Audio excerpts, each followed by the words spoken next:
You all know the story of this season. Rain, rain, rain has plagued the Cal Ripken League over the past 2.5 weeks. So today, no surprise, it's a doubleheader for the Cropdusters, this time taking on the Silver Spring-Takoma Thunderbolts. These two squads last met on July 5th in the Cropdusters' largest home crowd of the season. And now, these two teams that are intertwined for what is likely to be an early postseason matchup face off here from First Responders Field for a pair of contests. Alongside Ben Gurwitch, I'm Nick King. And Ben, quite the scene last night for both of these teams, one of which is becoming a national story. I mean, wow, just not what you would expect. And this kind of leak has gone off the rails just at least yesterday. For those of you not aware, a disgruntled firefighter due to in BP and a player on the Bolts hit a home run that broke the window of a fire truck. And a disgruntled firefighter, this is 100% serious. Look up Montgomery County Fire Department, but keep going, Ben. A disgruntled firefighter turned the hose on and sprayed their whole outfield. And it was unplayable. I mean, it's like it sounds fictional. And when I tell you the outfield was mopped, it was absolutely soaked. Hundreds of gallons of water cascaded in Blair High School's outfield. That led to a cancellation. Last night, some issues between players and umpires called this game in the 8th inning, but we have a pair of shortened games tonight as well, Ben. A pair of 7-inning contests between the Thunderbolts and the Cropdusters. But hope no fire department near here, so I think we're all safe. Yeah, I mean, just crazy story. It's kind of become national news. I mean, if it's not one of these things that's under wraps. If it was, then I don't know if we'd be talking about it so openly on the air.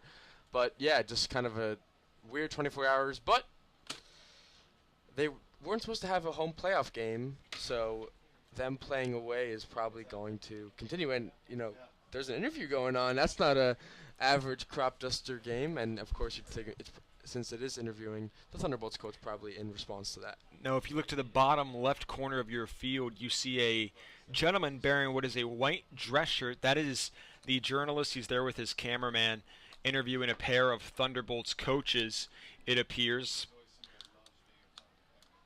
Becoming a very quick popular news. It's not under wraps at this point. 148,000 plus views on Twitter has really kind of illuminated the situation, to say, kind of like lightning brightened up the skies just last night. We're at risk of some more weather interfering with a pair of contests tonight, which is just right on par with this league. Yeah, and it makes you think, because you look at the infield, they're actually currently wetting it to make sure it's in best condition, but I don't know if it's the best idea to make this infield get any wetter than it can be, because when it rains, this field does not necessarily take the field very well, despite how good of the work the grounds crew does. It's definitely a little dicey. Cropdusters are the away team for this first contest, so we'll get into their lineup first. Leading off, playing left field, it's Cade Walter. 2-spot, it's the second baseman, Walker Zampella. 3-hole, in the 6-hole, it's Zakai Hawkins. Jimmy Kirk batting cleanup, he's the designated hitter. 5-spot, moving up in the lineup, is Coy Swanson, the right fielder. In the 6th place, it's Roan Klein, the first baseman, followed by the catcher, Tyler Cook. 8-hole, it's R.J. Cromartie at the hot corner, and rounding things out, second leadoff for the Cropdusters, it's the center fielder, Brian Scott. And Ben, how about the Thunderbolts? For the Thunderbolts, you got Josh Erd playing third and leading off, Tyson Gill batting second. In the shortstop position, Nolan Cutney batting third and second base, so they go really left side of the infield to right. Aiden Driscoll, fourth, and in right field, Brady Grimes batting and playing first base. Caleb Sturdivant, center field, batting sixth, and it's closed off. Matt Walters DHing, batting seventh. Jack McCarthy, behind the plate, batting eighth, and then Jack Herta finishing it off in left field. Pair of Jacks rounding out the lineup for the Thunderbolts. These two teams have played 4 contests against one another. Series is split 2 games apiece. A chance to make it 3-3, 4-2 either way. And they were the team that sort of knocked the Cropdusters down a peg. Of course, we're talking more than a month ago. Cropdusters, of course, started year 3-0 and then had a really tough loss that kind of sparked a bit of a rough run. But we've been super impressed with what we've seen kind of throughout the last 2.5 weeks. Cropdusters have been on a roll. Had a shortcoming last night against the Aces where they fell 7-0. Bats just were not clicking for the Cropdusters. It was a rough outing for Olney. That was similar to their second doubleheader game against the Senators just a week ago, where Olney was no hit through 6 innings. 15 batters faced, 14 went down on strikes through the first 5. Olney was shut out in another large loss to the Senators. Second time this season they had lost to them in a shutout contest by at least 7 or more runs. Tonight it is the Thunderbolts for a pair. And yeah, I mean, there's not going to be anthems, and you look, people. I mean, we're about to get going here. Maybe a rare kind of on-time start, so that everyone seems to be rearing to go.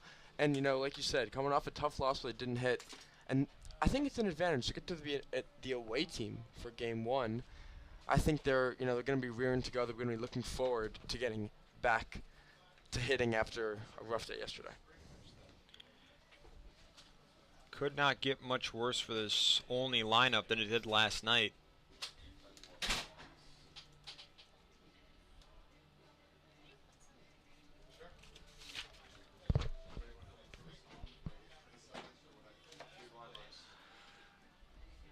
Jake Treasure takes the bump for the Thunderbolts. Left-handed pitcher has appeared in 5 games. This is his 5th start.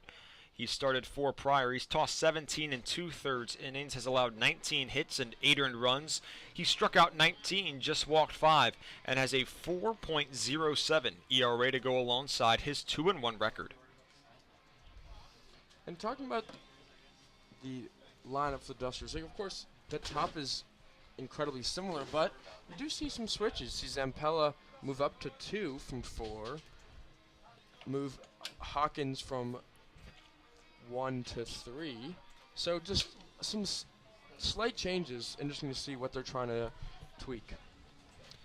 It is the same first 4 that we saw last night, but all of them are batting in a different order. Cade Walter leading off as he was batting second, and Jimmy Kirk was in the 3 spot, now gets moved down to 4.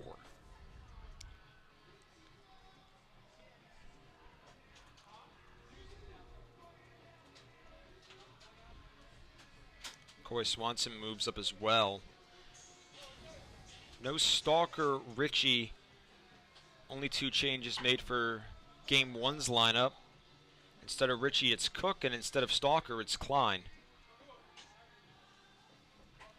Unsure if we'll see Andrew Kell today. He's battling an illness. Top of the first here from First Responders Field. Lefty Jake Treasure on the bump for the Thunderbolts. Cade Walter, lefty from Jacksonville, lead things off for the Cropdusters. Cade Walter had a really nice piece of hitting yesterday. A hard hit double. Erd in on the grass at third. Everybody else for the T-Bolts playing back. Treasure set. Kicks, delivers. First pitch fastball right down the middle, called strike. Walter down 0-1.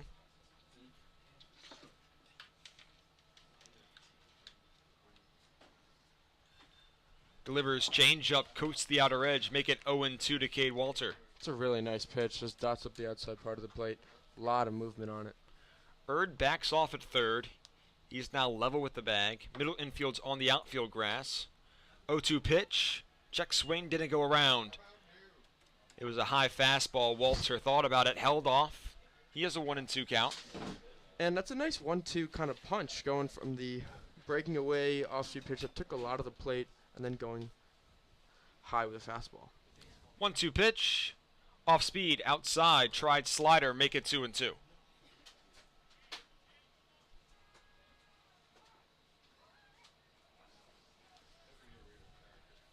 Cloudy skies drape over the stadium as Treasure comes set. Kicks, delivers, swing and a miss. Walter late on the heater. He's down on strikes. There's one gone, nobody on in the top of the first. And like many lefties, Walter is someone who especially against lefties, likes to hit the ball in the inside corner, something that he can kind of turn on. The outer pitch is tougher when it's coming on someone with the same plane. And really well executed there, keeping everything away from Walter. Walter also one of those guys that likes to sit low at the plate, high fastball, difficult to touch. First pitch to Walker Zampella, slider called strike, make it 0-1. Righty-lefty matchup, Zampella the righty. Erd even with the bag at third, everybody else normal depth for Silver Spring-Takoma. Fastball, swing and a miss. Well outside, Zampella chases, he's down 0-2. Late break away from Zampella, starting on the outside part of the plate, looks like a strike and then just breaks away. Really impressive pitch. Likely a two-seamer with that run. 0-2 to Zampella. Swing and a miss! Back to the four-seamer. Zampella can't connect. He's down on strikes. Back-to-back Ks for Jake Treasure. There's two gone, nobody on in the top of the first. Really nice sequencing to start both these hitters. Zakai Hawkins, next man up for Olney. Another righty batter for the Cropdusters. Same depth for the T-Bolts in the infield. First pitch from the lefty Treasure. Slider, just outside. It's 1-0. But again, you're seeing what Treasure's trying to do with that pitch. Starts it on the lefty's batter's box, trying to break it into the righty. 1-0 to Hawkins. Fastball right at the knees, called strike. Squares to the count, 1-1. Inside part of the plate, down, a pitch that you think Hawkins may have liked to hit, but takes it. Still has two strikes to work with, make it one. Swain, foul tip into the glove of McCarthy. Nice off-speed pitch from Treasure, Hawkins can't connect, it's 1-2.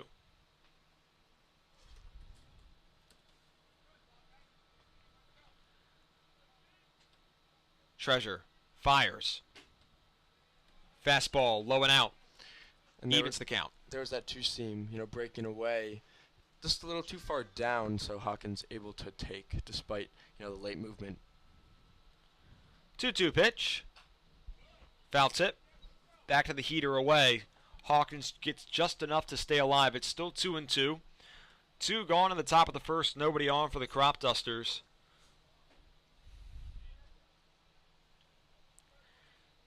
Pitch from Treasure. Outside. Went to the two-seamer once more. Could not locate. Count full, 3-2. And keeping everything away since that 1-0 pitch. He did the exact same to Walter and Zampella.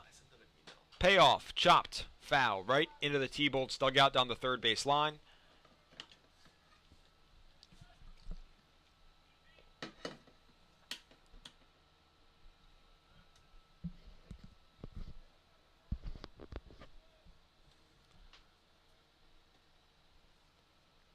Payoff pitch to Hawkins. He awaits. Slider upstairs. He takes and draws a two-out walk. Runner on for the Cropdusters. It's Zakai Hawkins at first. Jimmy Kirk, next man in for Olney. Really another nice righty for this Cropdusters lineup. Facing the lefty Treasure. There's two gone, scoreless contest in the top of the first.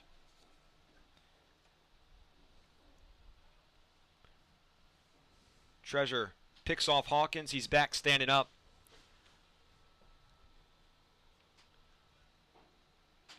About 8 feet off the first base bag is Zakai Hawkins. Kirk awaits. Another pickoff attempt. Not in time. Hawkins has to get the jersey dirty that time. Back safe regardless. A really nice step-off move. If some lefties really have mastered that. Off goes Hawkins. Throw down from McCarthy. Not in time. Successful steal for Zakai Hawkins, 17 now on the season. Fastball was called a strike to Kirk, so he's down 0-1, but now has a runner in scoring position in Zakai Hawkins. And Kirk was not happy that he had to take that pitch, whether it was, because Hawkins was stealing or he just, let it go. He wanted to hit that pitch. Gets a two-seamer low and out. It's 1-1 to the righty Kirk.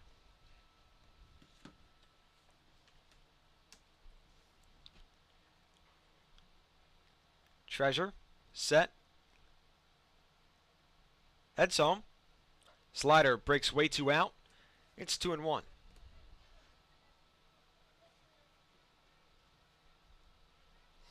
It's tough to pitch the way that Treasure is trying to. Everything away from both lefties and righties. You really have to be perfect if you want to, execute that way. Sakai Hawkins well off the bag. He's caught in a rundown. Throw to third. Lays the tag down, and the inning ends. Jake Treasure saw Zakai Hawkins leaning towards third base, steps off the bump, throws it to Nolan Cutney at second, who tosses it to Josh at third to retire Zakai Hawkins. Top of the first ends in rather distasting fashion for the Cropdusters. It's still a 0-0 contest as we head to the bottom half of the inning. I gotta say, there's more early stealing or, trying to beat the pitcher in this league than I've seen in any other league by a great distance. You don't see it as much in college ball. You don't see it in the pros rarely. Juan Soto, one of those guys that does it, but not a lot of guys do it. But in this league, it seems like if you're stealing a base, you have to leave early.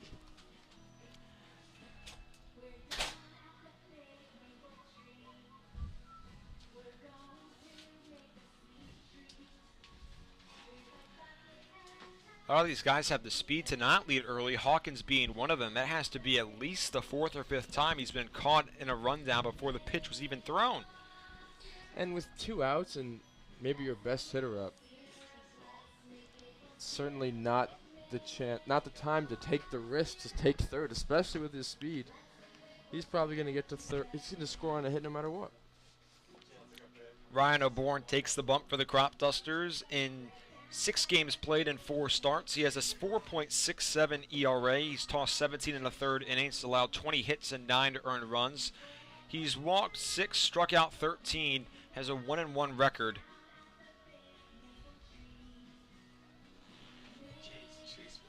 Interesting song that they're playing on the loudspeaker.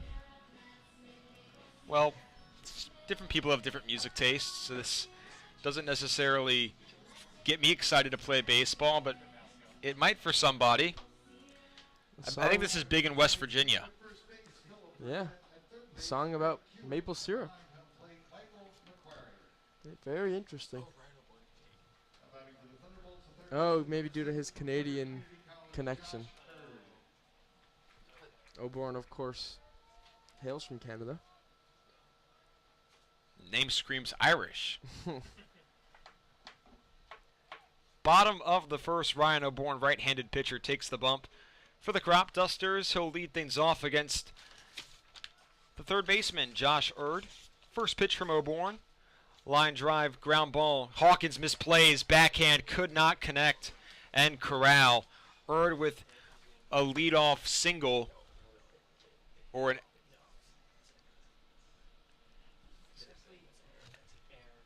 it's an officially ruled an error. Number 7 on the season for Sakai Hawkins. He's one of the leaders of the Cropdusters.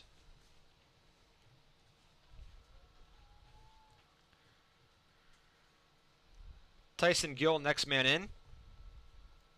Batting from the left side. Cromartie in on the grass at third. Middle infield pinching second. First pitch outside fastball. It's 1-0. Maple syrup song. Now, maybe it's growing on me a little bit. Stuck in the head. It's sticking. Yeah, maybe. Oh, it is. Yeah, it's his job, isn't it? No, its job is to be sweet. Sticky is just one of those negative cons that you have with. Hey, it's got to stay on the pancakes and waffles. French toast, don't forget it. Gill skies it left field, drifting back. Walter makes the catch just ahead of the warning track. There's one gone. Erd still on first, scoreless contest in the bottom of the first. Second baseman number 14 from UMBC, Nolan Cutney, righty for Silver Spring-Takoma, stands in. O'Bourne comes set, pick off, not in time. For a right-handed pitcher, O'Bourne has a really nice step-off move. Now focuses attention on Cutney. Erd on first, shallow lead. First pitch, breaking ball, upstairs, 1-0.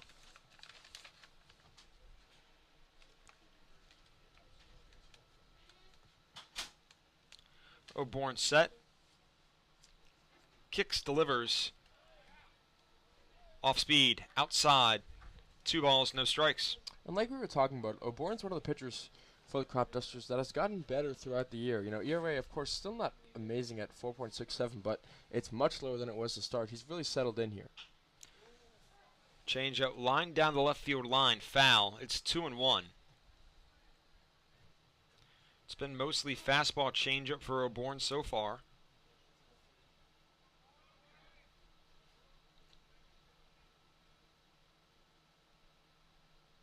O'Born heads home. Line drive, past Klein at first base hit. It's into right field rather. Rounding second, heading to third is Erd. Swanson cuts it off, relays it in. Over to second base goes Cutney. It's a 1-out double for the Thunderbolts off the bat of Nolan Cutney. 2 men in scoring position with just 1 out for Aiden Driscoll. And for just a second, I thought there was going to be a fortuitous double play for the Cropdusters, but hit just a little bit too hard for Klein to make a play at first base. Ball was smoked, 95 off of Cutney's bat. Righty Driscoll stands in, bottom of the first, 0-0 score. 2 men in scoring position for the T-Bolts. Cutney at second, Erd on third. First pitch from O'Born. Off speed, inside, 1-0.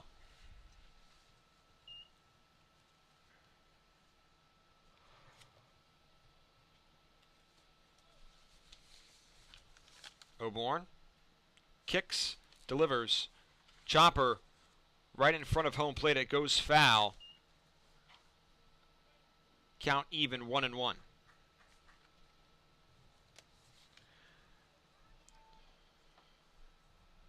Not the ideal situation for O'Born to start the game, but gotta attack these hitters, you know, especially early.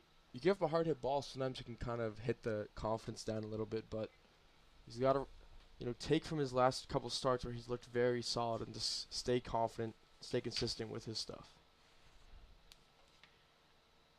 Trying to pitch out of this jam, 1-1 count. Change up Sky towards the left side, out of play. It's 1-2. Driscoll, lefty at the dish, has batting .246 on the season. Has just 5 RBIs. A chance to add to that low total with 2 men in scoring position. 1-2 count. Swing and a miss. Key K for Ryan O'Born. Change up.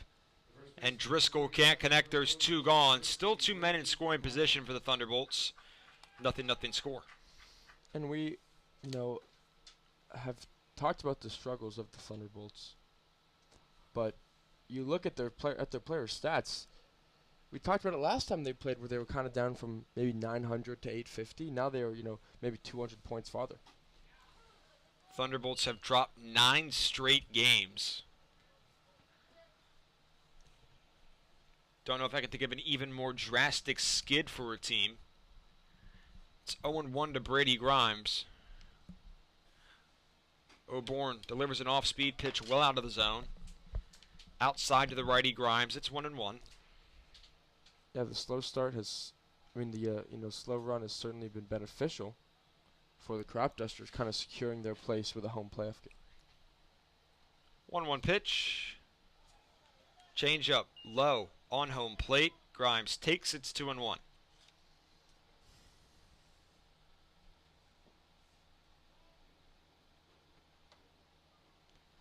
O'Born comes set.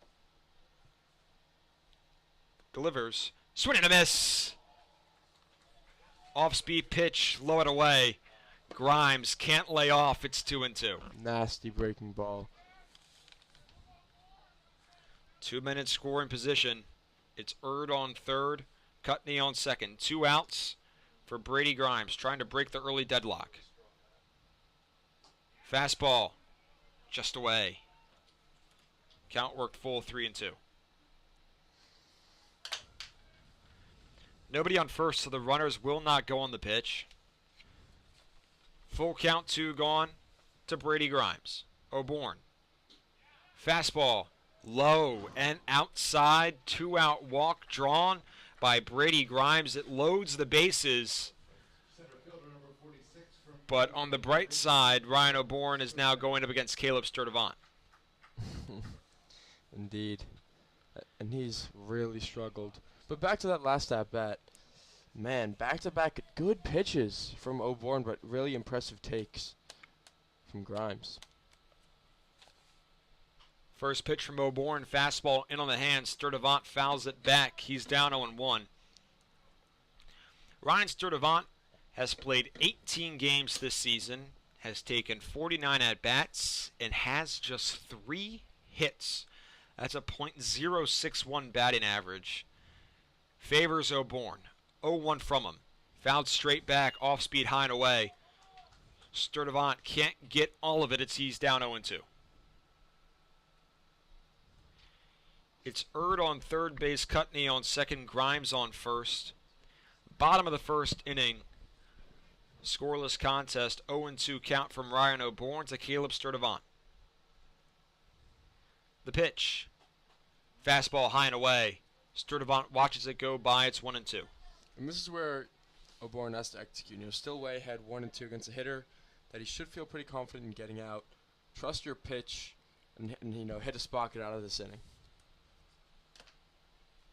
1-2 to Sturdivant. Changeup rolled over. Cromartie at third. Fields it. Throw to first. And Klein can't pick it. 1 run scores. In comes Cutney. Unbelievable. Second error of the inning for the Cropdusters. This one attributed to Ron Klein.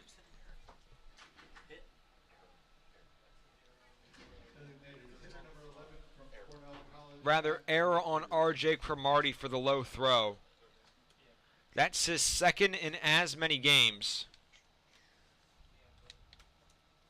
You're never going to get the error for the pick attempt. The expectation is that you're going to make a throw at the first baseman. And Cromartie unable to do so, and O'Born certainly not getting helped early on by his infield. Line drive right to Hawkins at short. He makes the catch, and Walters is retired. A pair of fielding errors by the left side of the infield proved costly for the Cropdusters in the bottom of the first. Thunderbolts ahead 2-0 as we head to the second.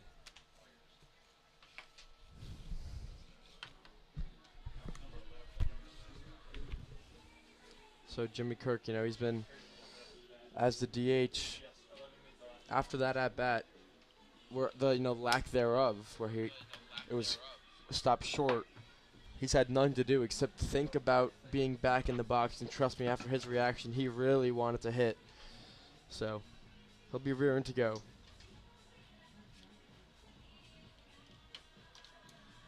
Jake Treasure is back on the bump for the Thunderbolts.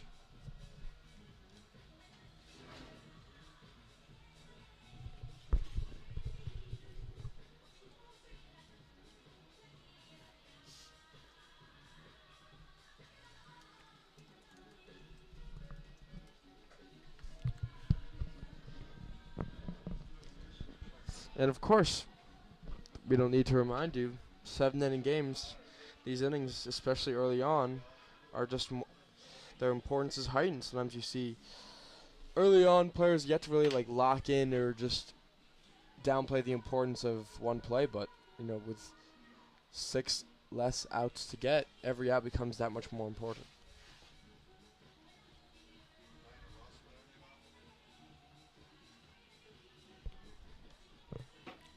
Top of the second from first responders field, Jake Treasure. Back on the bump for the Thunderbolts. Back at the dish is Jimmy Kirk.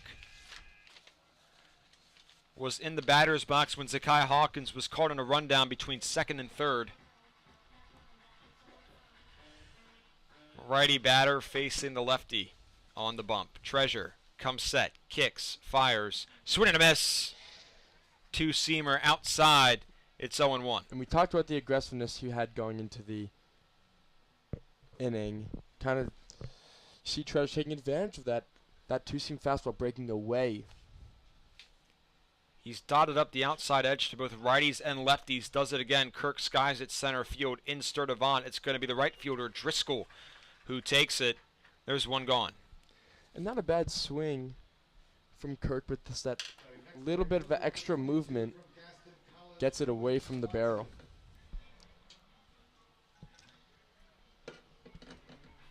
Coy Swanson, next man in for Olney. Lefty-lefty matchup. Erd playing even with the bag at third base.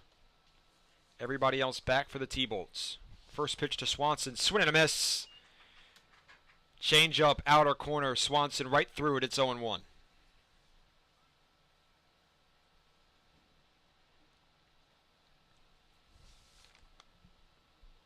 Treasure takes the signal from McCarthy. Comes set. Kicks, fires, slider, fouled straight back. Jams Swanson in on the handle. He's down 0-2.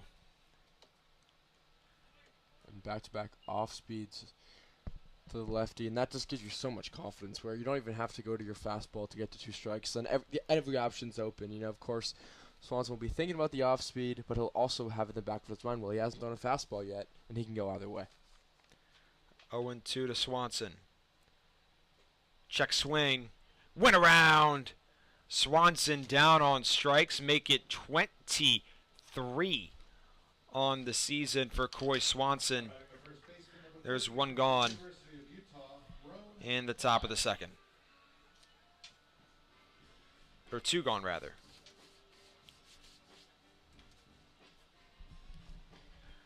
Rowan Klein, another lefty in for Olney. Lefty-lefty matchup. First pitch, fastball, low and away. It's 1-0.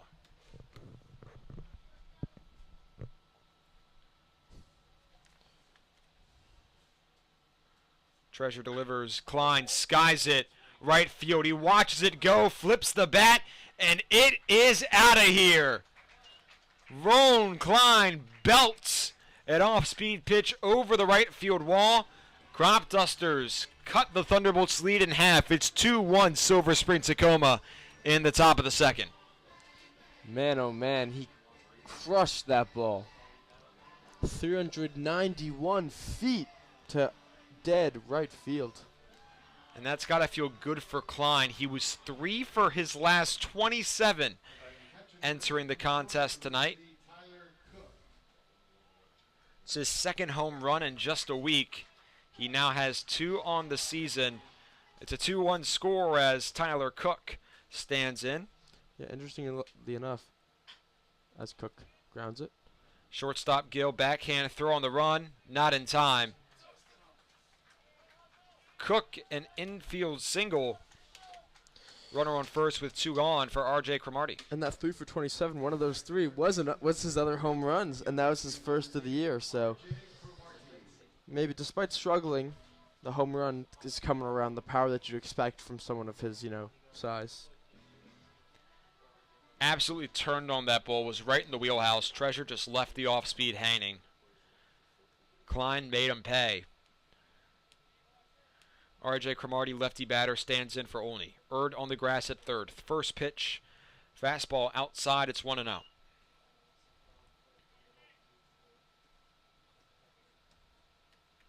And good hustle from the catcher, Tyler Cook. He got the first relatively quickly.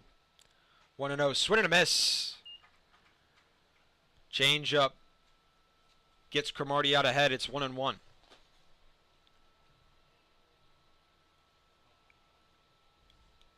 Pick off of Cook at first. He's back standing up. Seems like the Cropdusters are trying to figure out what to do with that 8-9. They're unclear if they should have Scott in the 9 hole or Cromartie there, and they're kind of flip-flopping until they get it right. Off-speed pitch called, strike 2. Breaking ball coats the upper outer edge. It's 1-2 to R.J. Cromartie. Pitch, swing and a miss. Can't connect on the changeup. He's down on strikes. Cropdusters tally 1 thanks to a home run from Rowan Klein. It's still a 2-1 score as we head to the bottom of the second. Also look for those burgers, hot dogs, and chicken fingers down at the Cropdusters Pavilion. We also have Kona Ice here for some refreshing summer delights.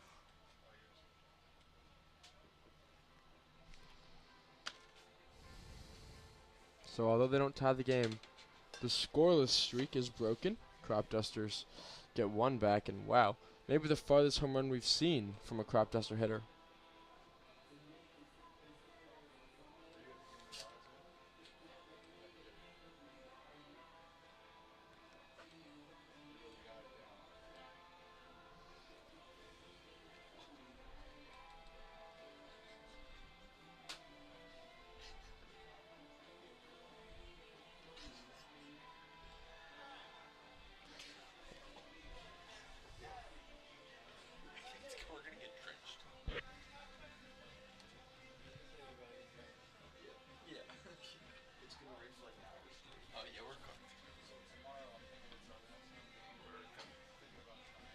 and O'Born preparing for the second inning of work as we're just trying to do what we can to look at the weather report.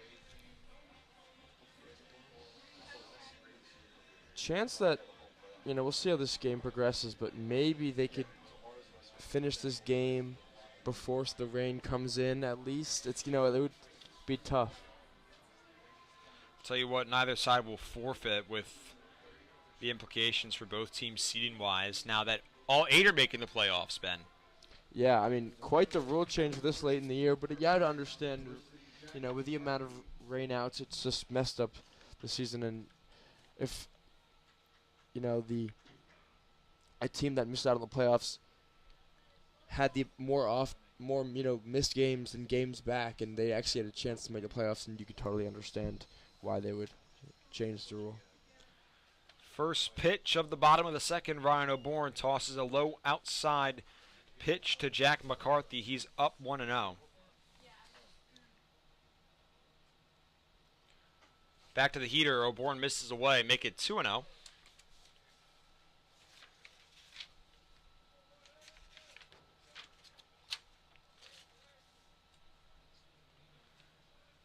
O'Born comes set.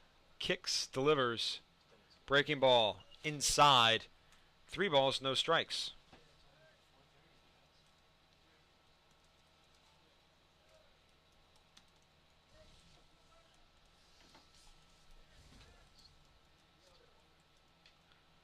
.30 pitch out of the zone.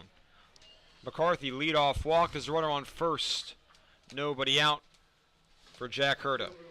And, O'Born, after a frustrating inning with the 2 errors, the last thing you want to do is just add more traffic to the bases. That time, it's self-inflicted, though. 4-pitch walk to start the top of the second.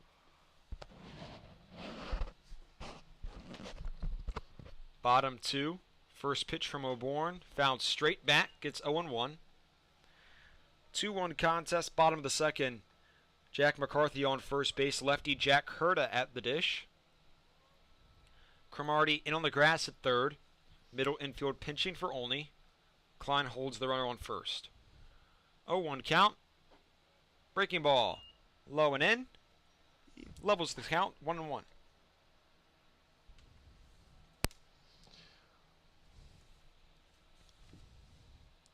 Interesting. O'Born has a little bit of a gather.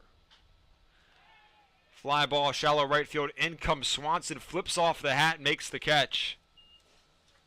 There's one gone. And yet, well played from Swanson. O'Born, a bit of like a tick, it seems like. Just kind of one of those things. We've seen it with a lot of other pitchers. Saw it with, Matt Russell. Kind of makes the sign for curveball, really, with his glove. Some pitches. Sometimes it just looks like he's brushing the top of it off on his jersey as first pitch off speed pops out of Cook's glove. It was outside, 1-0. Top of the lineup in for Silver Spring-Takoma. It's Josh Erd. Showed bunt first pitch. Cromartie understands he's in on the grass. Squares around again. Lays it down in front of the mound. O'Born off the bump. Picks it up with his glove. Throw to first in time. Erd is retired. Over to second goes McCarthy. There's 2 gone in the bottom of the second. Thunderbolts up 2-1. Shortstop number 45 from Clarion University, Tyson Gill.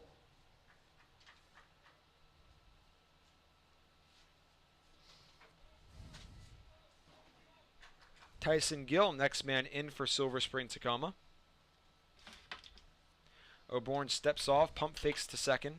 So interesting how a sac bunt with our leadoff hitter putting a lot of trust in Tyson Gill to get the runner in from second. O'Born set.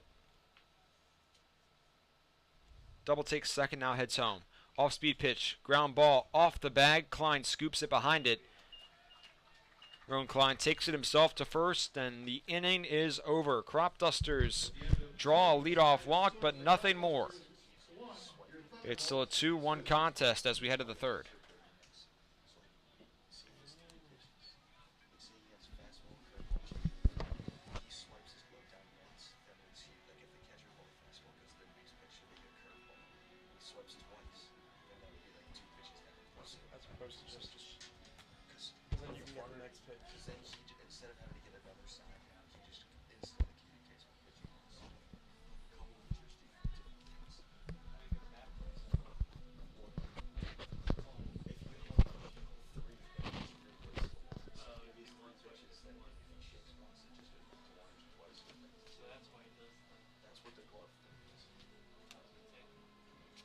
Well, really interesting piece of information.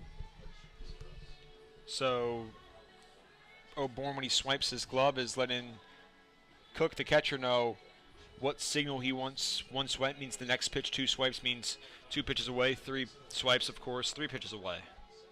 Yeah, you don't. Already I'm aging out of the game just a little bit time away. And all these new pitching tricks, I just think myself pretty, in the know, but interesting.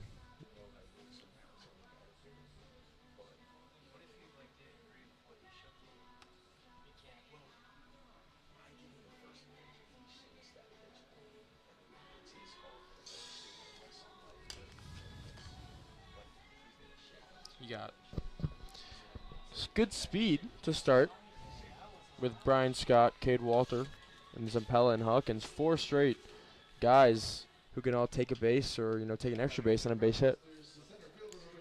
Top of the 3rd inning, Cropdusters trail the Thunderbolts 2-1. It'll be 9 and then top of the order due up for Olney. Silver Spring-Takoma pitcher Jack Treasure back on the bump. Lefty arm faces the righty Scott. First pitch from Treasure. Fastball, outer edge, 0-1. It's been a really impressive zone. That's kind of the first mistake we've seen. And we are told that this umpiring crew was involved in the College World Series. Slider found straight back from Scott. He's down 0-2. This has to be quite the demotion from the College World Series.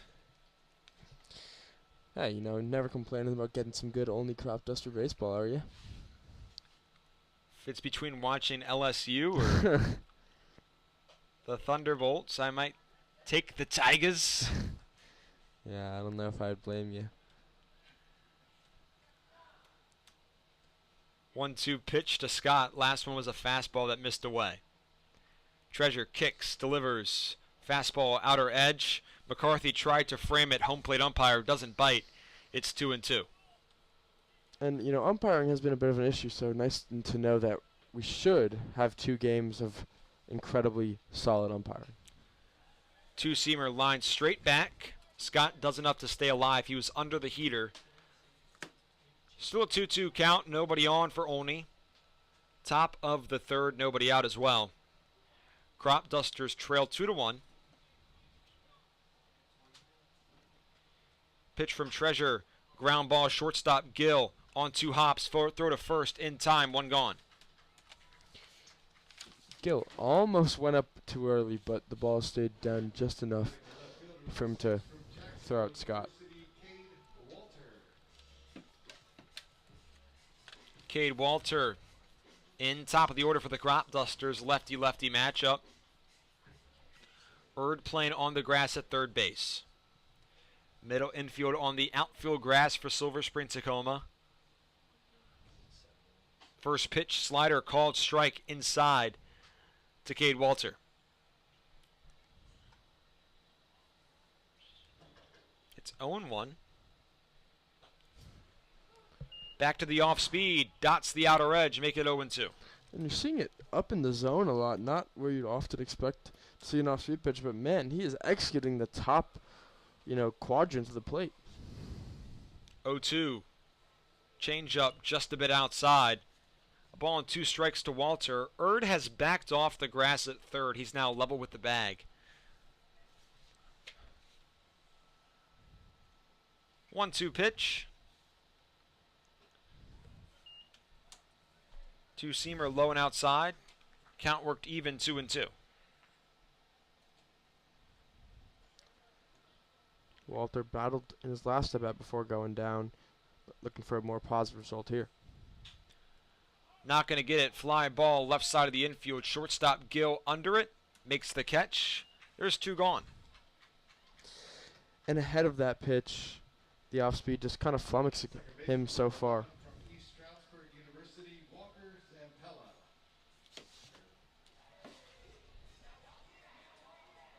Walker Zampella stands in. 2 gone, nobody on in the top of the third for the Cropdusters. They trail by a run, score 2-1, Thunderbolts advantage. Righty-lefty matchup, Zampella the righty. First pitch, fastball well outside, it's 1-0.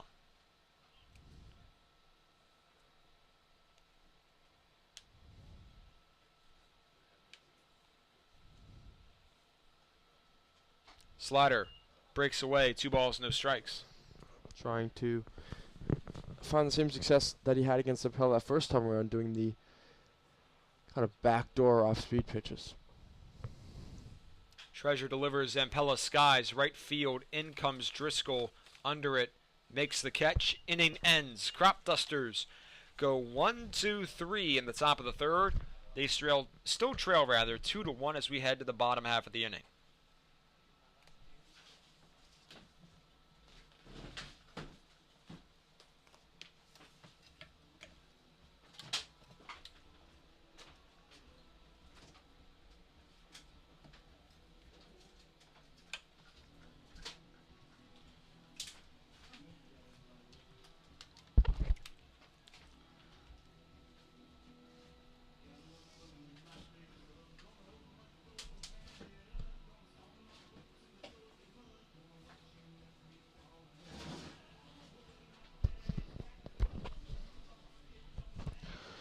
And O'Bourne, of course, as we'd expect, still out there for his third inning of work.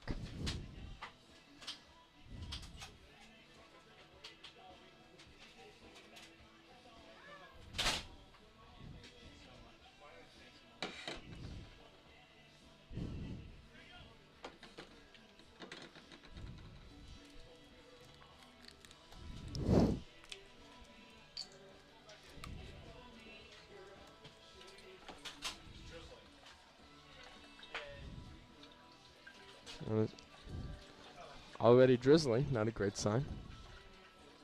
You're telling me, Benjamin.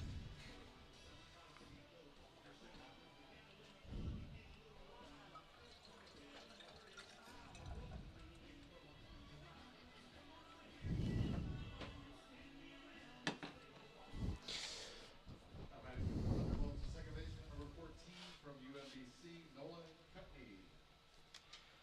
Bottom of the third inning. Cropdusters trail 2-1. Ryan O'Bourne back on the bump for Olney, righty pitcher facing 3-4-5. He'll start off against the righty Nolan Cutney. First pitch off speed, below the knees. It's 1-0. And Cutney smoked the ball his first at bat, hitting it 102 miles an hour. It's a hard one on the ground. Right to Zakai Hawkins at short. Throw to first. Klein can't scoop. Second time he's failed to pick a ball.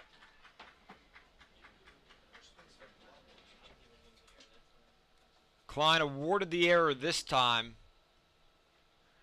Another one for Roan Klein. He's been plagued all over the field this season. Make it 6 on the year for Klein. Runner on first. Nobody out for Aiden Driscoll.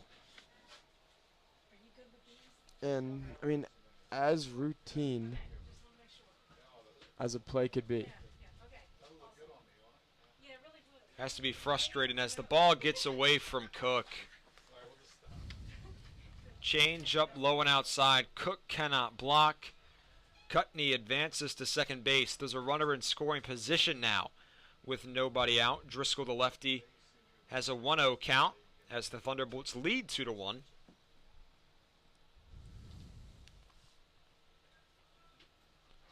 O'Bourne checks on second, heads home. Off speed away, and Cook can't block it again. Throw down to third, not in time. Cutney on third base. Cook and O'Bourne not in sync. Back-to-back pitches that get away from the catcher have made it a 2-0 count with a runner in third. And just a tough way for this inning to start. You know, the error on a routine ground ball and back-to-back pitches where both lead to Gill taking an extra base. So rough start to this inning after O'Bourne was able to get a scoreless second.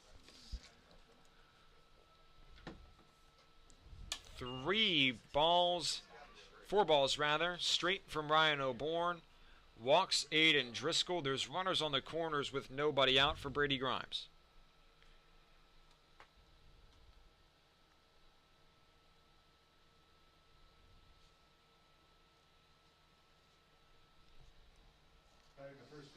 And just a real tough situation. Interesting to see if Cutney will try, or Driscoll will try to take second. Cook hasn't had a whole lot of success throwing runners out this year. O'Bourne comes set. Pitch. Fastball. Low and away. It's called a strike. Grimes down 0-1.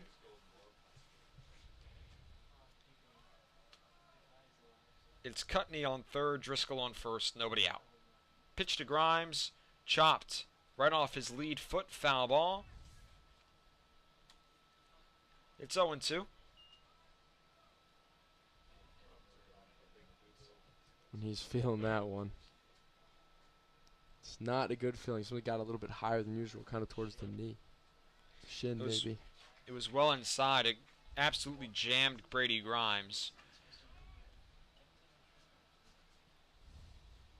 0-2 count, bottom of the third. Runners in scoring position. Cutney on third, Grimes is on first, or Driscoll is on first rather. Pitch to Grimes, change up low, make it 1-2. And real solid pitch on 0-2, late break. Nice take, but certainly not a bad pitch. 1-2 slider misses out, evens the count, 2-2.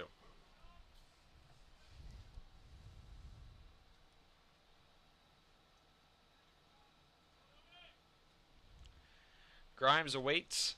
O'Bourne set. Delivers. Chopper right in front of the mound. O'Bourne fields it with the glove. Throw to first in time. And now Cutney rather is caught in a rundown. He's tagged out at home.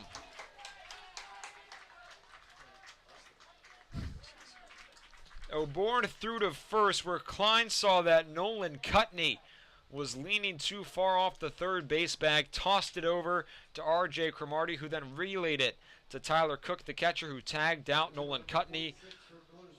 A 2-3-6-2, or a 1-3-6-2 double play for the Cropdusters. There's 2 gone. Driscoll on third. Sturdivant at the dish. First pitch, and he lets go of the bat. And a really impressive double play, and you see everyone kind of laughing at the swing there. And if you're on base, though, you do not want to go back. If you're commit kind of halfway, just go home and hope for a play at the plate instead of just when you go back, you're giving yourself up. Maybe Sturdivant needs some maple syrup on his bat. It's 1-1. Latest pitch was off speed from O'Bourne, missed away. Driscoll is on third. Thunderbolts up 2-1. Pitch from O'Bourne. Low and outside. It's 2-1. Credit to Sturdivant because he went to a very similar pitch that he swung and missed that on to start the at-bat, and he's able to make the adjustment and take it. 2-1 and loses the bat again. Forget lightning. This might be dangerous for the players. As you see him getting some pine tar, he certainly needs that. Might need some new batting gloves, too. I've seen it once. I don't know if I've ever seen it on consecutive swings. Yeah, they need Luis Guillorme in the dugout making a big catch with the bat if needed. 2-2. Swings, doesn't lose the bat. Skies at infield. Hawkins at short makes the catch. Inning ends. Thunderbolts, a little gaff on the bases. Allows the Cropdusters to shut them down in the bottom of the third. It's 2-1 still as we head to the top of the fourth. Hey fans, we have our last regularly scheduled home game tomorrow, Saturday at 6:30. So total success for O'Bourne getting out of that jam. And credit to him, he's giving up 2, but there's been a lot of traffic that's not been due to him. You know, yet to give up any earned runs, and he's been able to just do everything he could despite the rough fielding. Has not been getting help, that's for sure.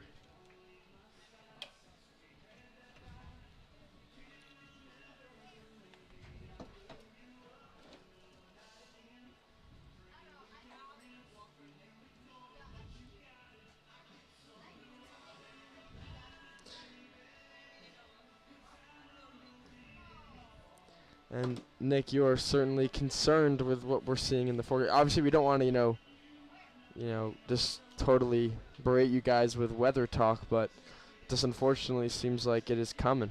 It's hard not to continue to monitor it.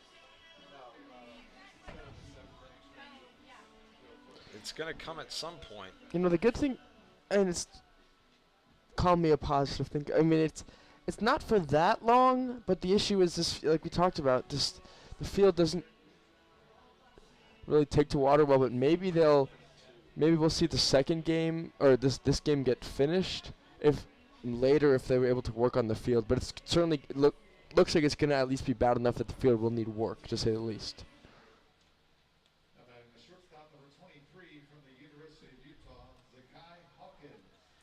We shall see. Right now we play on, and as we play on, it's the top of the fourth. Jake Treasure back on the bump for the T-Bolts.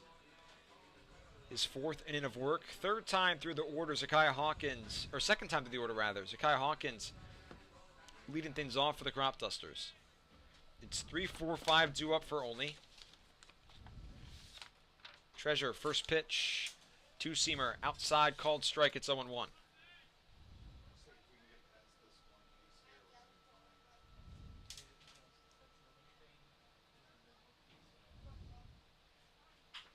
Line drive from Hawkins up the middle, outside of the outstretched glove of Tyson Gill. Leadoff knock for Zakiah Hawkins. He's aboard. Nobody out. Runner on first for Jimmy Kirk. Great swing from Hawkins. Gets the slider on the other side of the plate, and still puts in a great swing. Nice cut from Zakiah Hawkins. Jimmy Kirk, next man in for the Cropdusters. Another righty for Olney. It trails 2-1. Top fourth. First pitch to Kirk. Swing and a miss. Ahead of the changeup. He's down 0-1. Really nice changeup. And that's the way his last at-bat was started off. Forcing him to sit back as he's clearly trying to hunt a fastball. Treasure set. Pick off at first. Hawkins back standing up. Still 0-1 to Kirk.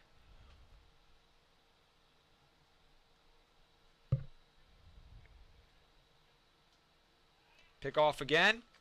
Hawkins nearly thrown out. He seemed like he made a bit of a stutter step before he slid back to first, and it almost cost him. And he's definitely toying with Treasure a little bit, not getting on the base, making him think about him over there. Hawkins has already been picked off once today. Pitch to Kirk high and outside. Levels the count 1-1.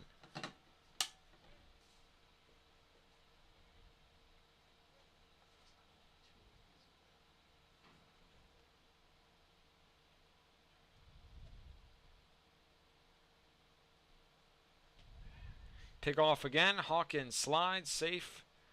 Still a 1-1 count to Kirk. It's a really nice snap move. I mean, I've seen it a couple times now, and you can understand. Another pickoff. 4 pickoffs of Zakiah Hawkins. Only 2 pitches thrown to Jimmy Kirk. 1-1 fastball high on outside, make it 2-1. And he's thrown maybe his two most uncompetitive pitches after the whole pickoff fiasco. So maybe it's a simple take, but it does seem like maybe thinking about Kirk ground ball. Gill at short, throw to second, back to first in time. 6-4-3 double play. Gill, cut knee to Grimes. And just like that, there are 2 going to the top of the fourth. And we know Jimmy Kirk has had the ability to steal some bases, but He's still not, the speediest guy you'll see. Could not outrun that. It was hard hit to Tyson Gill. Coy Swanson, next man in for the Dusters. First pitch, and it grazes his elbow. He takes first base. Two-seam fastball just running too far inside. University of Utah, Roan Klein. And I don't expect Klein to get any More that hanging breaking balls. But interested to see if the approach will change to go more fastball. But man, he took a ride last at bat. Hit a solo shot that made it 2-1 in the top of the second. He now stands in with a runner on first and 2 outs. And it looks like it'll be a time called by McCarthy.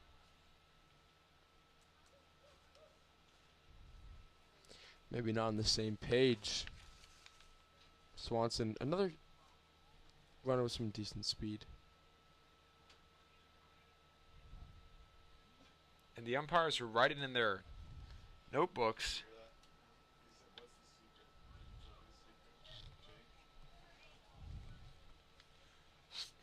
Still yet to be a pitch thrown to Klein. Fastball outside, called strike, 0-1. Klein, of course, looking on the inner half of the plate. That's where his power is and where we saw it showcased just 2 innings prior. Swing and a miss. Four-seamer, exact same spot. Klein can't connect. He's down 0-2.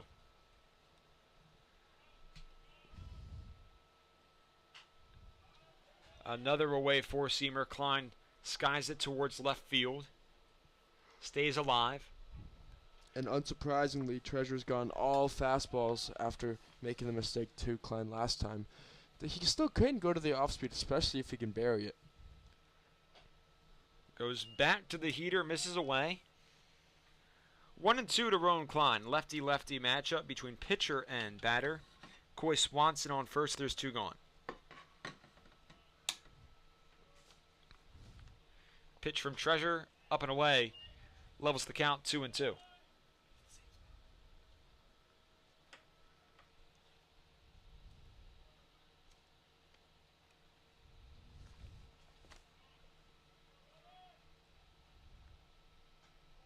Treasure, fastball. Well out of the zone, and Roan Klein has battled back to make it a 3-2 count. Well done from Klein. And Treasure clearly trying to pitch away from the hitter who took him deep last time. But you got to trust yourself, you got to attack. 1-2. Klein, deep drive, right field. Back goes Driscoll. It's off the wall. Swanson from first to home. Relay in from Cutney. He's safe. Roan Klein doing it himself. His second RBI evens this contest at 2 apiece here in the top of the 4th. And he finally got the off-speed pitch, and it was in his wheelhouse right down the middle. The one pitch that Treasure did not want to make the mistake of throwing, but that's exactly what he did.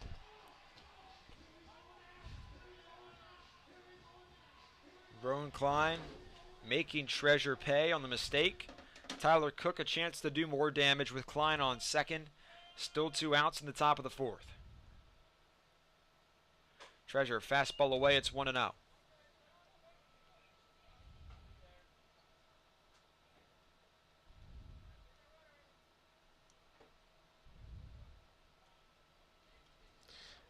And we saw Cook get on base last at bat, so chance to take the lead after a rough start.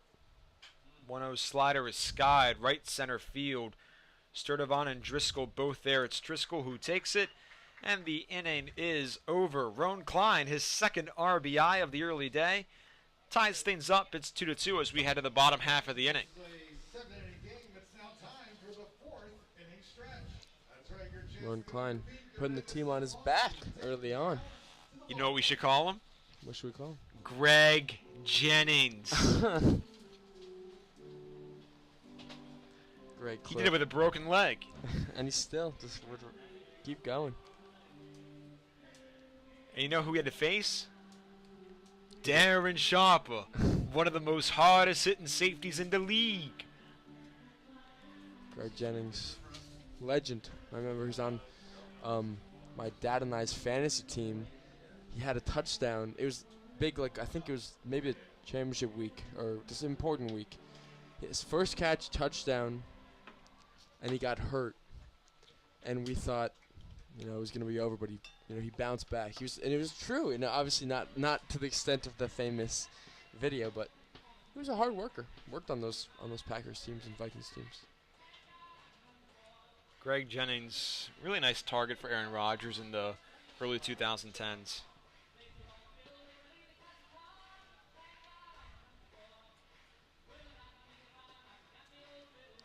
Aaron Rodgers' current target options, maybe not too exciting to say the least. DK Metcalf, and that's about it. Yeah, and I mean, that roster offensively is just completely bare bones. No more Najee Harris, no more George Pickens.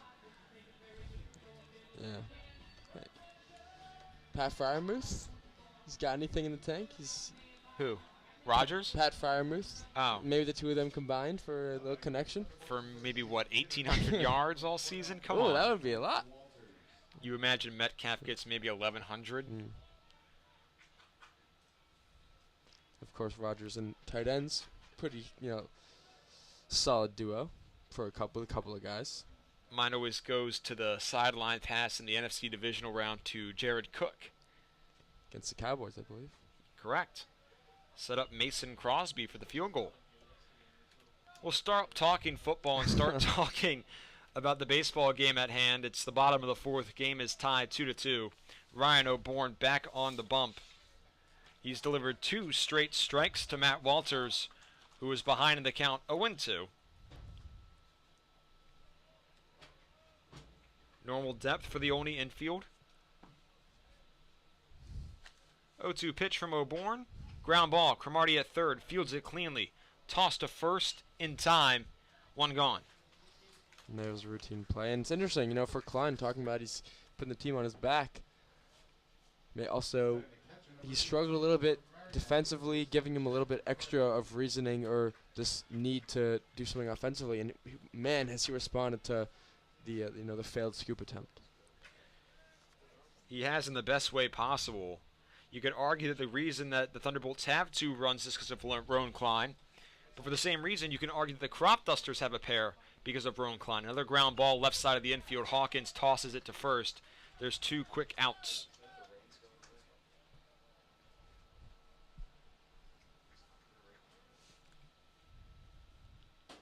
Batting the left fielder, number 38 from Clarion University, Jack Sperda.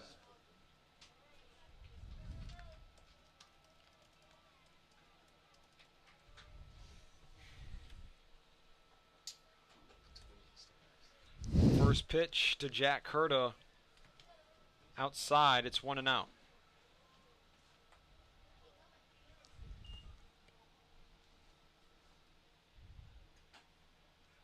Make it 2-0.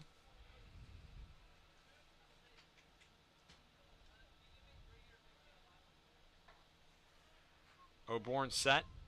Kicks, delivers. Heater away. 3 balls, no strikes to Jack Herta. And, the 9-hitter, you got 2 outs in the end. You'd love to just get this out and start fresh in the next inning if it is still him. But you got to attack this guy. You don't want to put the 9-hitter on. 3-0 fastball right down the middle called strike. Make it 3-1.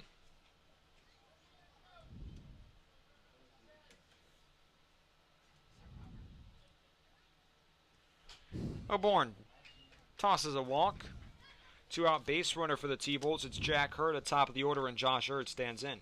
2-out walk, never what you want to do, especially to the 9-hitter. And we'll see Hurd, who bunted his last time and had that let off the game with the ground ball that he was able to get on. So hasn't had O'Bourne's number yet.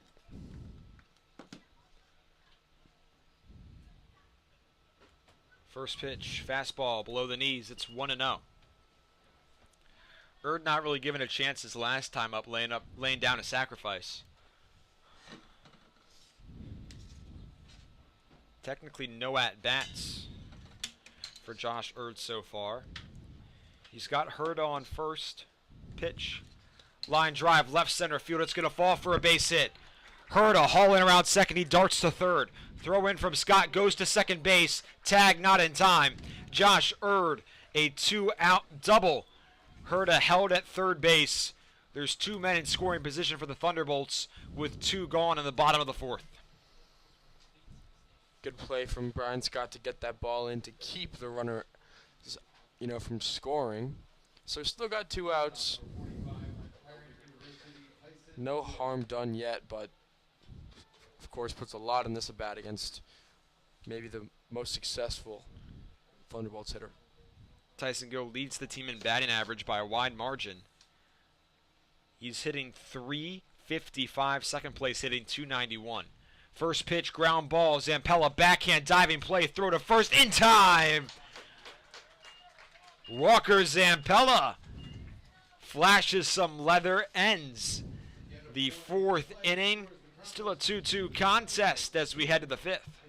Really nice play from Zampella, someone who has sort of struggled on a couple of those plays in the hole, but fielded that one incredibly smoothly.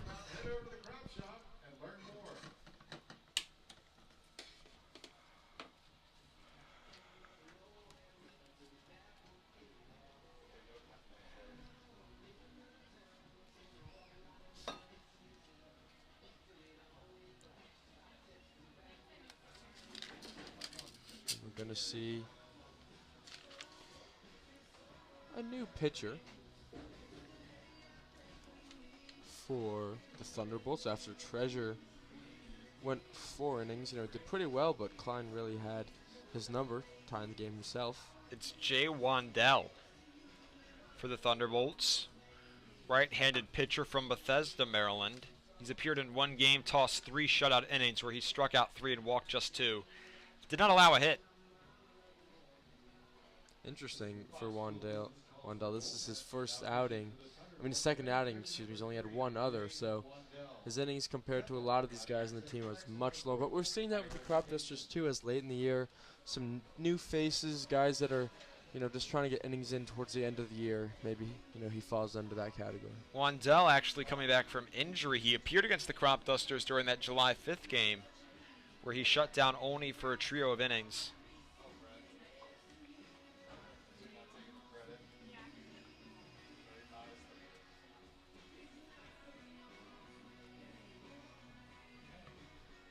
Didn't give up a hit in that game. So, yeah, like you said, interesting to see if the Cropdusters can get him this time.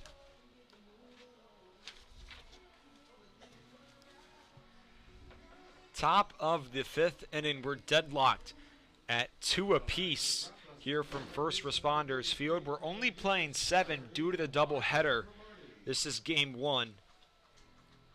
Both teams trying to at least take the early game, relieve some of that pressure that might be on during game 2. It's Jay Wandell, righty arm, his first inning for the Thunderbolts. He stands on the rubber. R.J. Cromartie, 8-hitter for the Cropdusters, heads into the lefty batter's box. It's 8-9 in the top of the order, due up for the Dusters.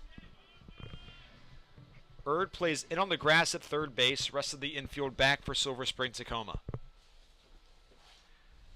First pitch from Wandell. Fastball, outer edge, called strike. Cromartie down 0-1. And we had that a couple inches outside, but call was made.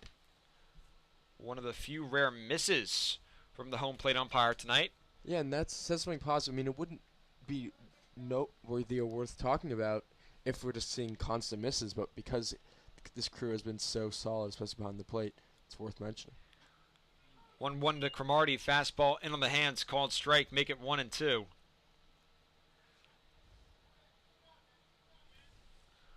Cromartie 0 for 1 today, went down on strikes in the second. 1-2 pitch, swing and a miss. Make it 2 Ks tonight for R.J. Cromartie, this time at the hands of Jay Wandell. There's 1 gone in the top of the 5th. Off-speed pitch away from him, like you said, and Cromartie just not getting incredibly healthy hack on it. Just breaking away from him. He's trying to fight, but not really close to putting any contact on that. Brian Scott, next man in for Olney. Made contact his first time up, grounded out to short. First time facing Wandell, and it drills him in the elbow. Slider does not break in as Wandell thought. One out base runner for the Cropdusters, Brian Scott. On first base, top of the order stands in, it's Cade Walter. Rescoring there is a home run. Rescoring there is a home run for Brian. Home run. And Cade Walter, who see him make adjustments throughout the game. New pitcher, I think he'll be happy about that. No longer the lefty on the bump and Treasure. First pitch to Walter, fastball called strike. He's down 0-1. Erred well on the grass at third base. Middle infield pinching towards second for the double play. Grimes holding. Brian Scott on first. Treasure set. Kicks, delivers. Fastball upstairs. Levels the count 1-1. Certainly wouldn't expect a bunt attempt. You never know with Coach Leader's crew, but Walter's been so successful. Maybe in a bit of a lull, but just in general, he's had a great year. A ball and a strike to Cade Walter. Pickoff attempt, and Brian Scott is caught in a rundown. Throw down to second, hits him.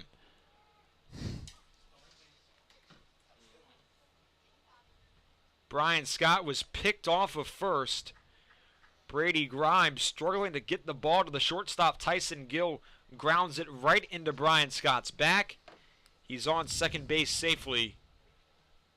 Nearly the second time a Cropdusters base runner had been picked out tonight. Scott keeps that total at 1.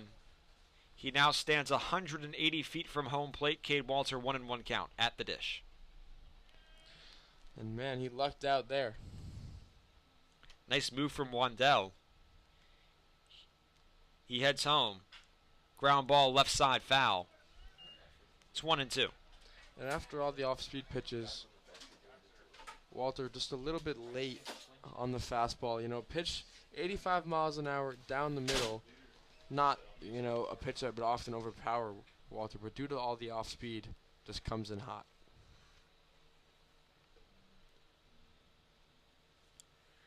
Mound visit from McCarthy to Wandell.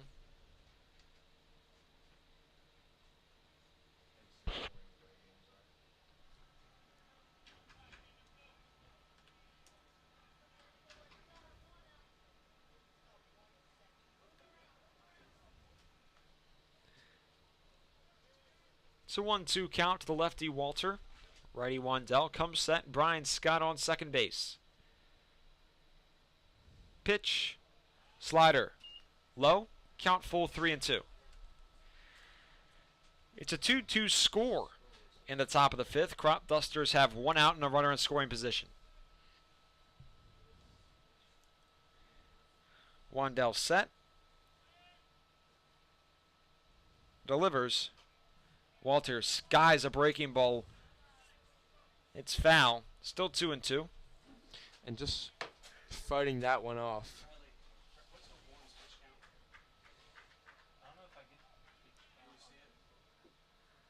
Still 2-2 to Walter.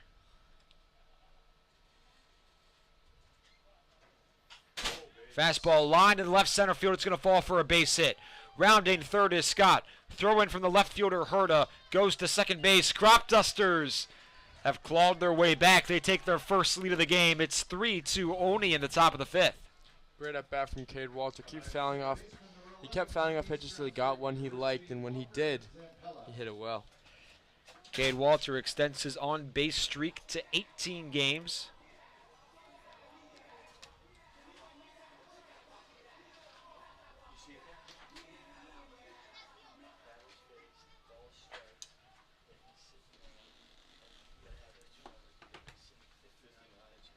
Zampella squares around a bunt. Pushes it in the air, first base line. Wandell tags him out. And he missed the tag. First base umpire called him out. Home plate umpire overruled him. Walker Zampella a bunt single. Cade Walter over to second. Zampella now on first. Cropdusters lead 3-2, and we're going to get an umpire meeting. Really good job, though, but, unless, maybe they reversed it. But it seems like first umpire had to make a call, didn't have the good view. Home plate umpire, who had the better view, called him off using his authority, which is not always easy to do, calling off someone that you, of course, want to get along with and want to, show respect to.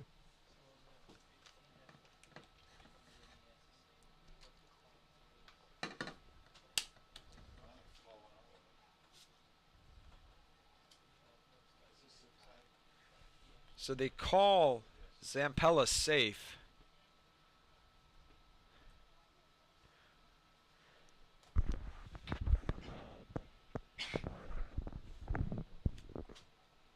And a lengthy discussion. It's weird that he's still arguing. It seems like, the umpire, he saw it and he made the call. It's not like he didn't see it. Play will resume. Zakai Hawkins stands in with 2 on and 1 out. It's Walter on second, Zampella on first. Olney ahead 3-2 in the top of the 5th. Trying to add to that lead. And we're going to get time called for a mound visit. If this is showing up the umpire going back into the dugout just to walk back out.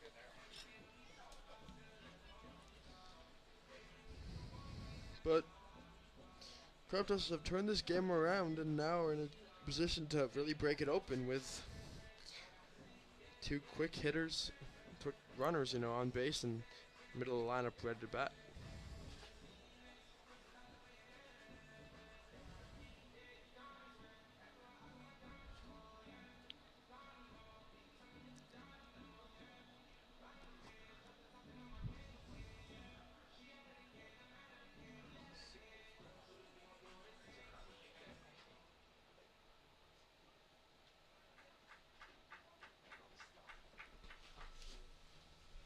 Zakai Hawkins in for the Dusters. He'll finally see a pitch. Took him long enough after Zampella reached first on the bunt. 2 men on with 1 gone. First pitch to Hawkins. Fastball low and away. Make it 1-0.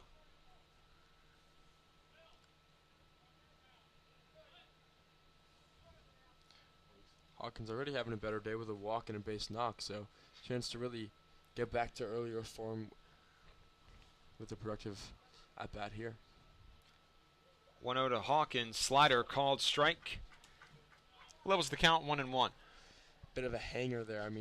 Ended right down the middle. If Hawkins was looking for that, it probably would have been looking for an off-speed pitch. He would have hit that one a long way, but probably sitting fastball with 1-0.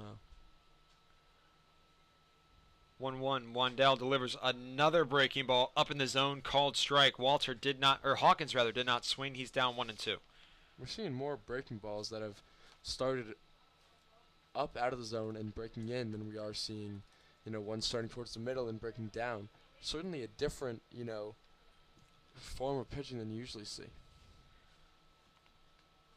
Wandell kicks, delivers fastball outside. Nice job by McCarthy to get a glove on it. It's 2-2. And at the time that it was supposed to rain, we got, the sun coming out. Awesome to see.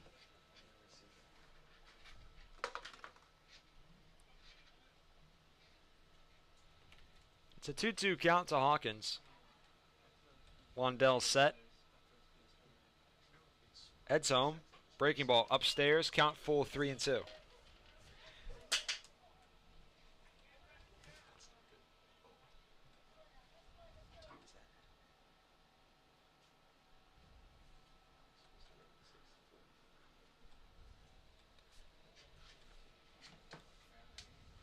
Three-two pitch to Hawkins.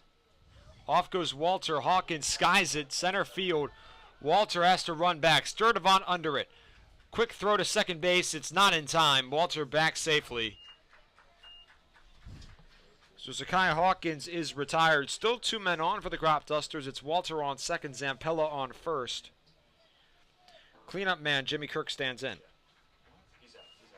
He rounded third. And Walter rounded third without going back and touching it, or that is what they're claiming. And that's how the 2-base threat will end. It did look like he touched third base.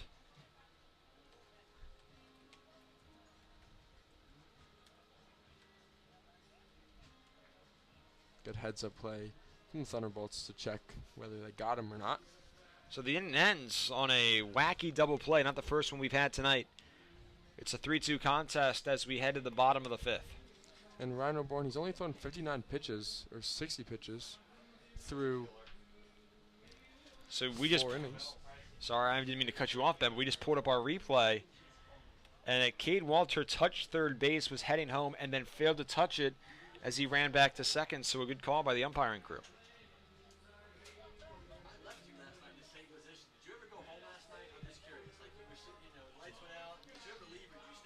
And exciting to see O'Born get that 5th inning of work as we are well past the time of the 3-inning limit.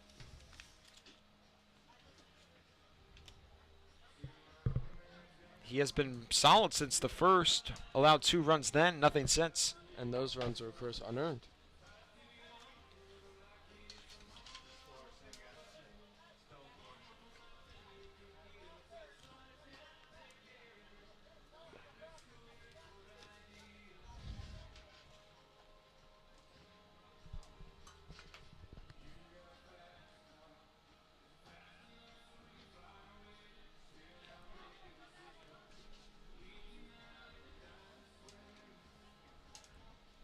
And I'm the second baseman, number 14 from UMBC, Nolan Cutney. Interesting to see who comes in after O'Born, especially if Crouchy's still the lead. We know that Gavin Little didn't pitch yesterday with the score being so one-sided, maybe saving him for a save opportunity. We could see him go the 6th and the 7th inning if the lead is still had by Cropdusters, or even regardless. Bottom of the fifth, first pitch to Cutney, ground ball, third base line, foul. He's down 0-1. Righty-righty matchup. O'Born back on the bump for his 5th inning of work. Cropdusters ahead of the Thunderbolts, 3-2.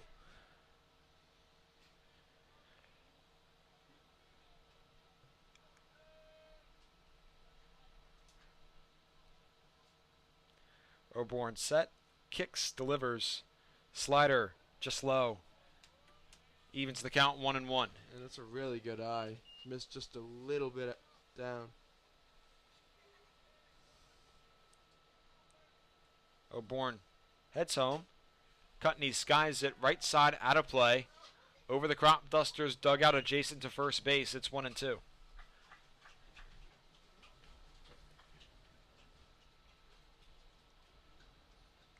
And an excellent location on that off-speed pitch again. You know, low and away. Tough to do anything with.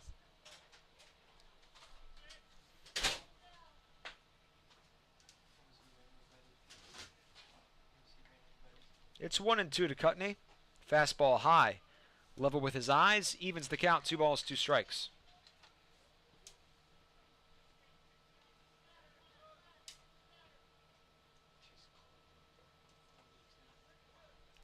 Two count. Fastball lined right field. Foul. Count 2-2.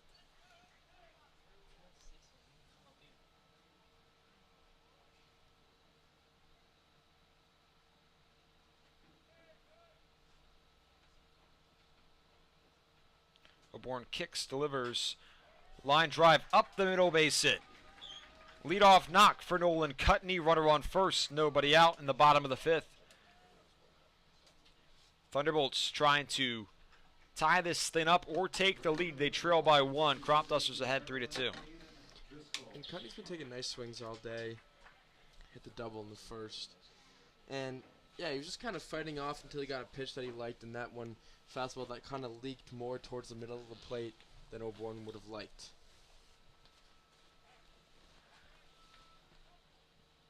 Cutney ties his shoe. Aiden Driscoll stands in. Lefty batter facing the righty O'Born.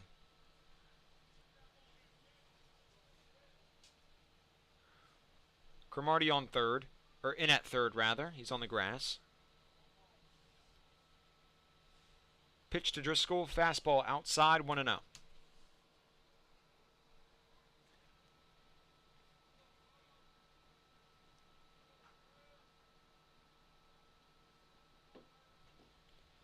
One 0 count. Swing and a miss. Nice change up from Ryan O'Bourne. Gets Driscoll out ahead. It's 1-1. Really good change up there, getting the swing. Exactly what you want from lefty, and a balk there is just an unfortunate mistake. Ryan O'Bourne, a costly error as Cutney advances to second. Runner in scoring position with nobody out now for the Thunderbolts.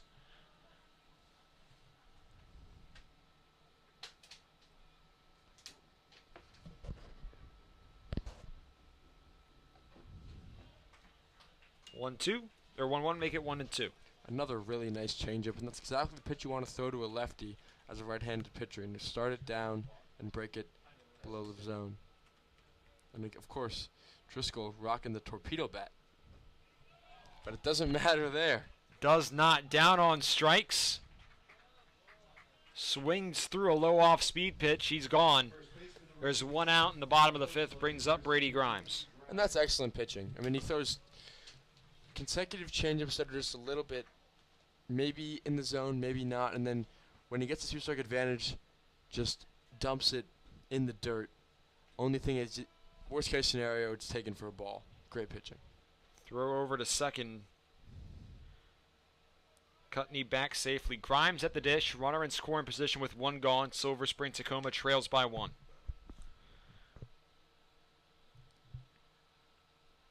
O'Bourne heads home. Grimes lets it go by. Slider away, make it 1-0.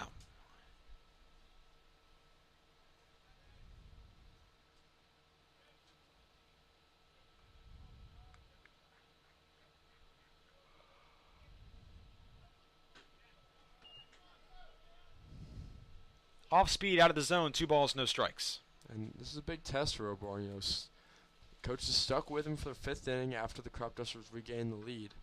Of course, it's a 7-inning game. And tying run on base, and they're keeping him in the game.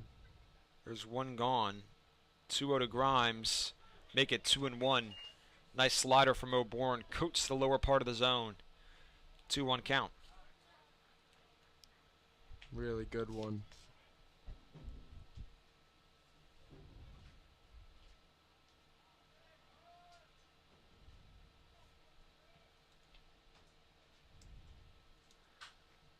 Heater, skied, center field, Scott under it. Makes the catch. There's 2 gone.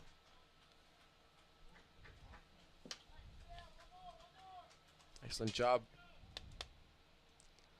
from Ryan O'Bourne. And after the balk, he really seemed to have locked in 2 straight big outs and a chance to get through those 5 innings while keeping the lead.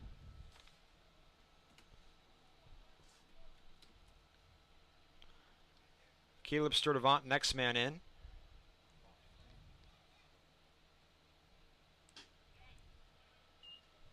Off speed, outside, make it 1-0.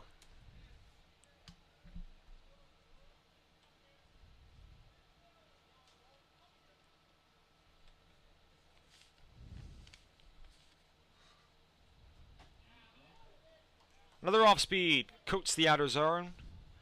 Levels the count 1-1. It's Cutney on second. There's 2 gone. Cropdusters ahead, 3-2. And that's the pitch that has led to O'Bourne finding success throughout this year. It's been the changeup and the curveball. Those 2 pitches have really taken over as the swing and miss pitch, and they've been so successful.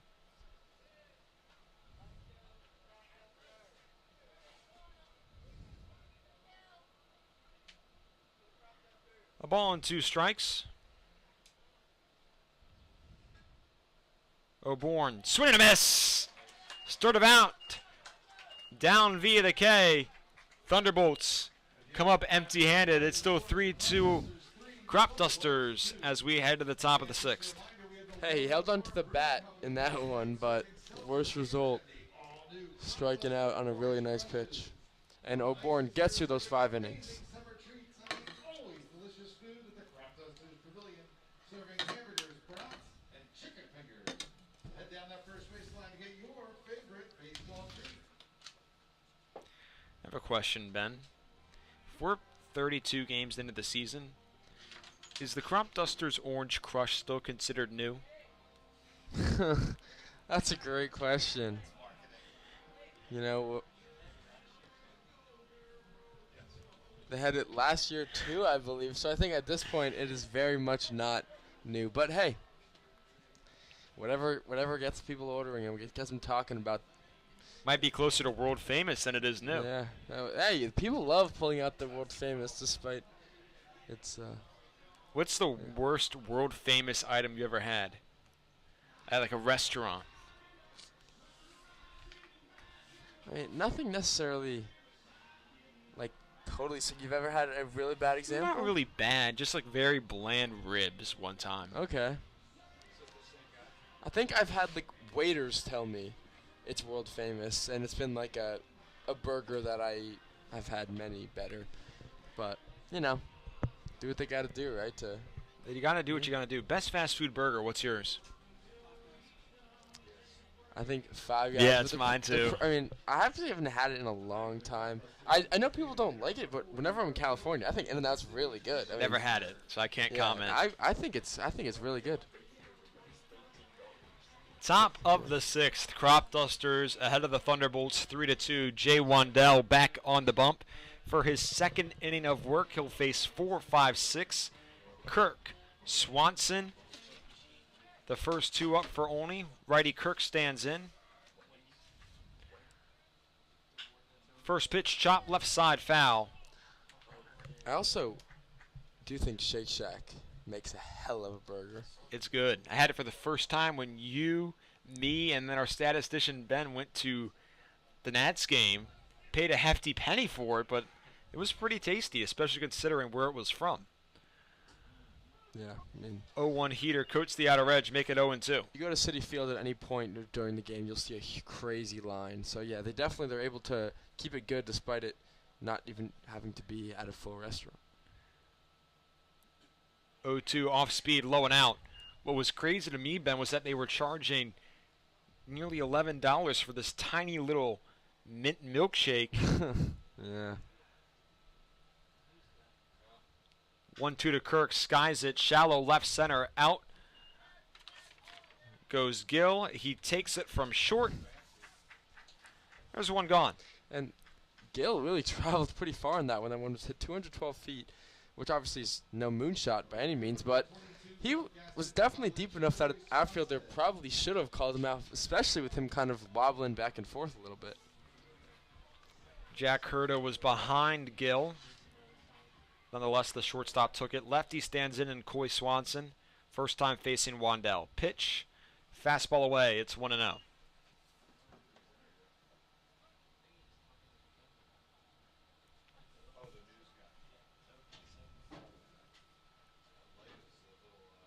Swanson takes the inside breaking ball, make it 2-0.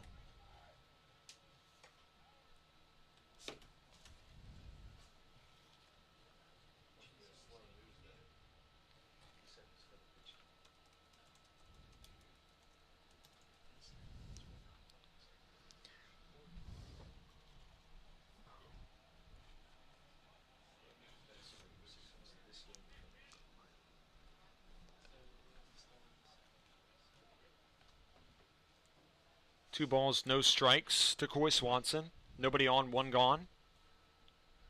Swing and a miss. Ahead of the outside heater, makes it 2-1. Really big swing, but not the pitch to have it on. Fastball high and away, and a tough pitch to, for the home run swing. 2-1 count. Went back to the up and out heater. Make it 3-1. And Swans will be looking at the inside half on this pitch. Those are the ones where he likes to drive. Hitters count. Drives an inside fastball into right. Driscoll there to take it. It actually wasn't inside. Started there, tailed toward the outer edge. Swanson skied it to right. It was caught by Driscoll. There's 2 gone. And maybe that difference of it just getting a little bit off the barrel and away was the only thing separating that from being a hard hit line out from or a extra base hit, if not a homer.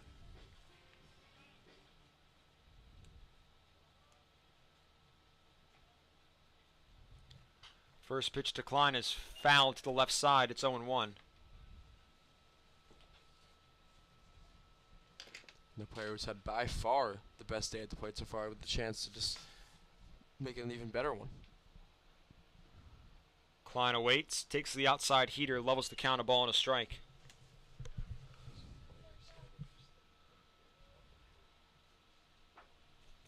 Klein 2 for 2 with a pair of extra base hits. 1-1, skies it. Left side. Foul territory. Going back is Erd. It was trying to be Gill who took it. All the way from short. It lands in no man's land. It's now 1-2 to Ron Klein. It's a pretty big foul territory over there.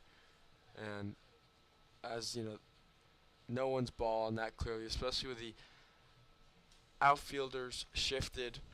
See Jack Herda in left, playing a little bit closer to center field with the lefty who tends to pull the ball. 1-2 count to Klein.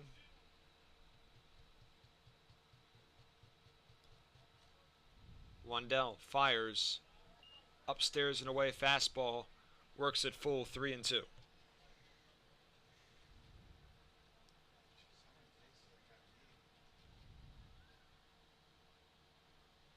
Three-two pitch, or 2-2 pitch rather, is skied, left side foul.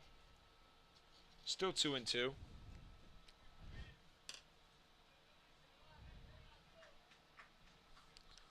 And again, just a good at bat from Klein, who just looked very confident at the plate. Transferred schools, now he's kind of more settled down, secured. Swing and a miss. Jay Wandell secures the strikeout. Off goes Ron Klein. Cropdusters go 1-2-3 in the top of the 6th. They still lead by 1 as we head to the bottom half of the inning. And Gavin Lill is coming in for what you'd figure will be a 2-inning save opportunity. 6-out save. And he, when you think of a multiple inning save type of pitcher, Nationals ever, have guys that would... I'll tell you who I think about. I think about Josh Hader, because he definitely wasn't that. Shout out Juan Soto in that 2019 wild card. For the Nats, though, nobody that I can really remember going 2 innings. Doolittle would do it every once in a while, but that was very far and few between. My favorite Nats closer of all time, though, is Rafael Soriano. He was on the team from about 2013 to 20 maybe 12 to 2014. And looks like we have a miscommunication as to who's coming in.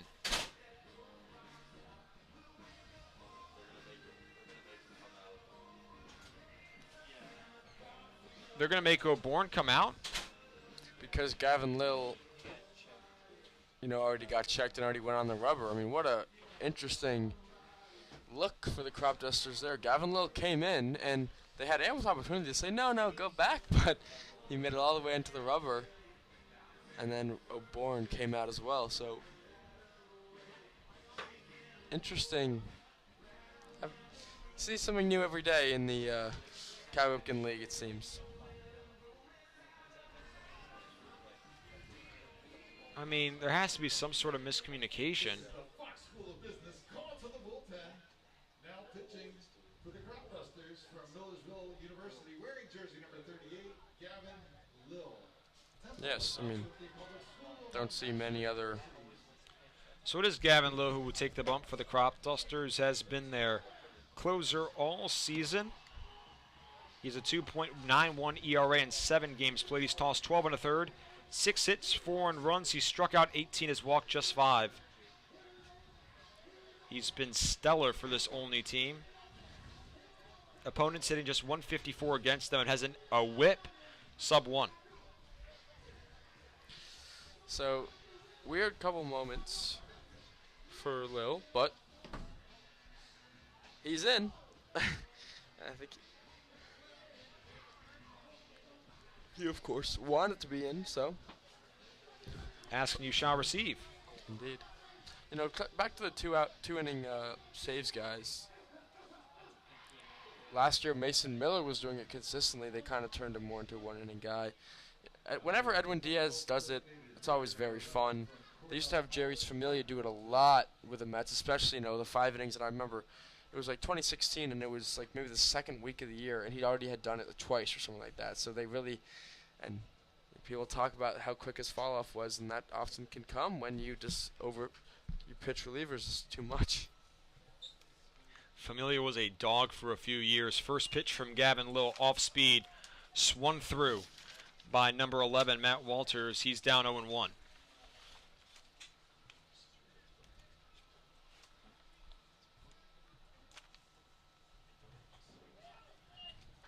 Another off speed, called strike 2, make it 0-2 to Walters.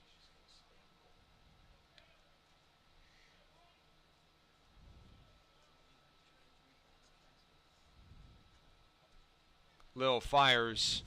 Walters skies the curveball, right side foul. Still no balls and 2 strikes.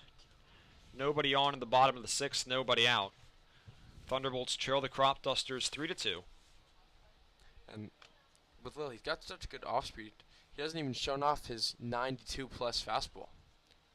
0-2. Does it there, inside. Check swing, didn't go around. Little slow for Lill, 89. Still getting ramped up, and maybe just missed it a little bit with it being too far inside. Also knows that he likely has to go 2 innings.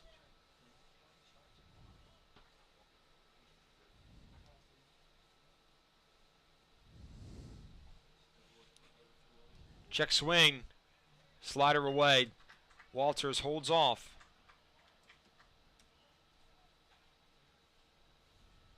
It's 2-2.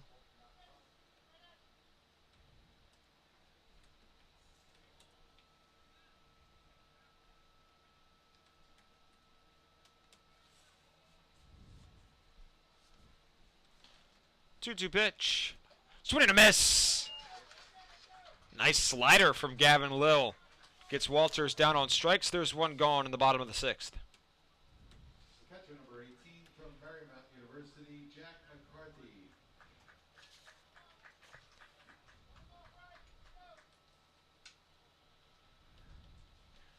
Jack McCarthy stands in. Lill fires. Fastball skied right side foul. McCarthy down 0-1.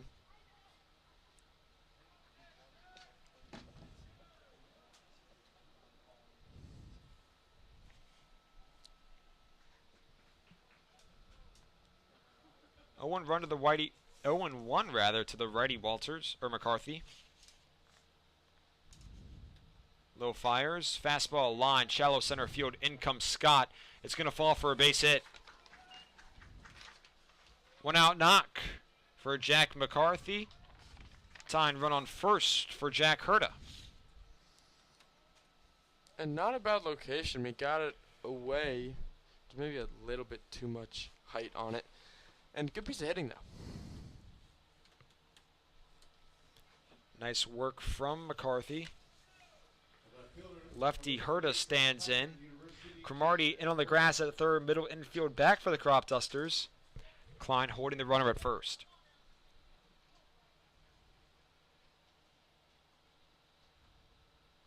Lill comes set. Heads home. Fastball, ground ball, Zampella at second. Flip to Hawkins, throw to first in time. 4-6-3 to end the inning.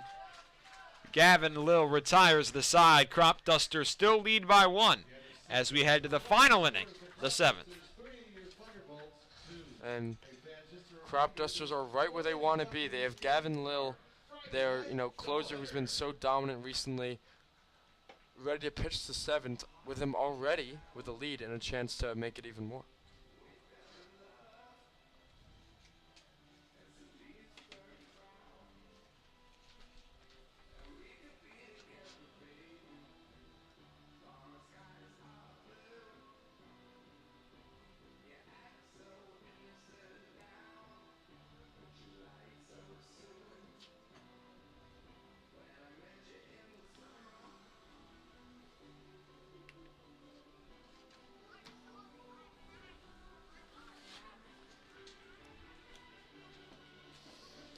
bottom of the order, try to get stuff going.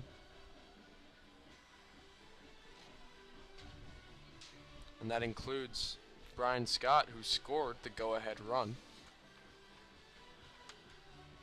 Cropdusters trying to add some insurance in the 7th inning. And going back to that Scott run scored, I mean, it all happened thanks to the misplay where he left early, and they picked him up at a bad throw down to second, gave him second base, and then Cade Walter knocked him in. It was the first run that Wandell had allowed all season. He's back out for his 3rd inning of work. He'll face 7, 8, 9. Tyler Cook will get us started in the top of the 7th. And Ryan O'Bourne, 5 innings, no earned runs, 2 runs in general, and in line for the win if Gavin Lill can hold it down. And I think then maybe O'Bourne would thank him for coming in for that 6th inning, and definitely no bad blood if Lill's able to get him that victory. O'Bourne would get a win. Lill would get a save. Would work out. Tyler Cook stands in. Righty-righty matchup. Top of the 7th. He's facing Jay Wandell. Dusters lead the T-Bolts 3-2. First pitch. Breaking ball. Well in. Cook ducks. It's 1-0. Gets a smile out of him. He has an infield single today. 1-0, make it 2-0. Fastball misses low and out. Normal infield depth for Silver Spring-Takoma. 2-0 pitch from Wandell. Cook chops it, left side foul. And, you know, kind of I feel like the way all things go, all of a sudden it feels like we've with a blink of an eye, we're at the end of the season. I mean, it's kind of hard to fathom that the two of us have called nearly 30 games together. So that's a lot of baseball. It is a lot of baseball. We still have a few left considering how far this team makes it in the postseason. 2-1 blooper into shallow center field, base hit. Tyler Cook, his first multi-hit game of the season. He's aboard for the 2nd time tonight. Leadoff man on first for R.J. Cromartie. Well done, Tyler Cook, just muscling that for a base knock. And yeah, so we know we have this game, game 2, and then one more home game, and then we probably will not be on air until the playoff game. That'll be here. On Wednesday night. Unsure who the opponent is yet. It can be any of the teams ranked 5 to 8 in the standings, depending on how things shape up over the next few days.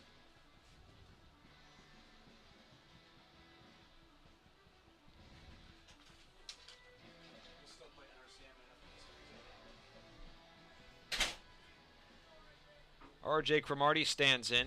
Lefty batter facing the righty Wandell. And on the grass at third is Erd. He's playing well close. First pitch, Cromartie shows bunt, gets it down. Wandell off the bump, scoop, throw, and it's high! Over Grimes' head. Rounding third, heading home is Tyler Cook. He'll stay. Adam Leader had to pull him back after he was heading home. Crucial error from Jay Wandell. Cromartie all the way to second on the E2. Cook on third. Still nobody out in the top of the 2nd. And wow, I mean, that throw was not even, totally uncompetitive from Waddell. Just pitchers who make a living on throwing it to a small target when they have to throw the ball to first, it just often becomes this real issue. And wow, what a chance. And, you know, that's what the bunt does. Puts pressure on the fielders, and often you're looking for a sack. Leads to an error. Infield in now for Silver Spring-Takoma. Brian Scott at the dish. First pitch off speed, low. It's 1-0. Really good eye. A really good call. Keene from Scott and Keene from the home plate umpire. Ball, no strikes, nobody out. 2 in scoring position. Cook at third, Cromartie at second. Top of the 7th inning. Final inning because of the doubleheader. Cropdusters ahead 3-2. Wandell fires. Scott drills it. Center field. Drifting back. Sturdivani took a bad angle. It one-hops the wall. Cook scores. Behind him, Cromartie. Cropdusters lead 5-2. In the top of the 7th. And that ball was hit well. I think better than Sturdivant thought off the bat. Maybe better than we thought off the bat. That was a horrible angle towards the ball. Ended up going 339 feet. Sturdivant broke in. You know, with how far it went, unclear if maybe he would have had a catch on it anyway, but 2 RBI double. So he'll certainly take it. Cropdusters ahead 5-2. Top of the order, Cade Walter stands in.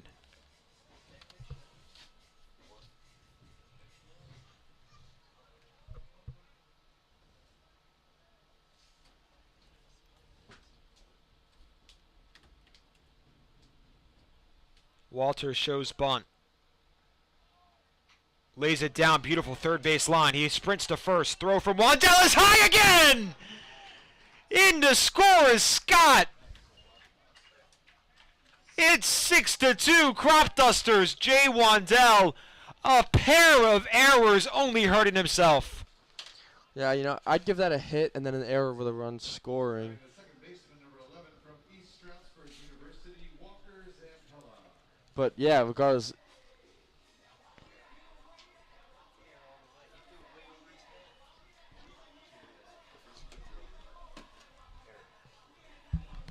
Officially ruled an E2.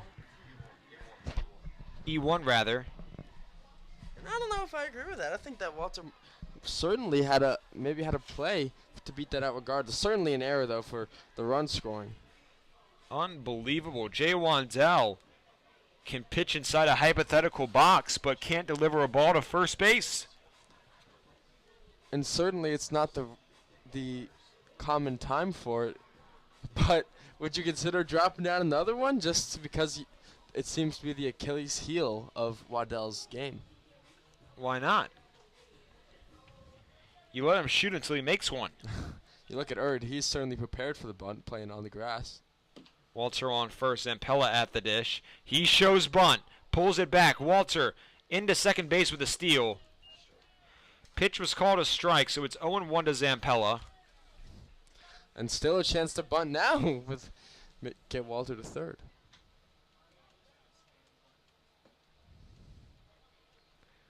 Why not? Push it right back to Wandell. You can't make the throw so far.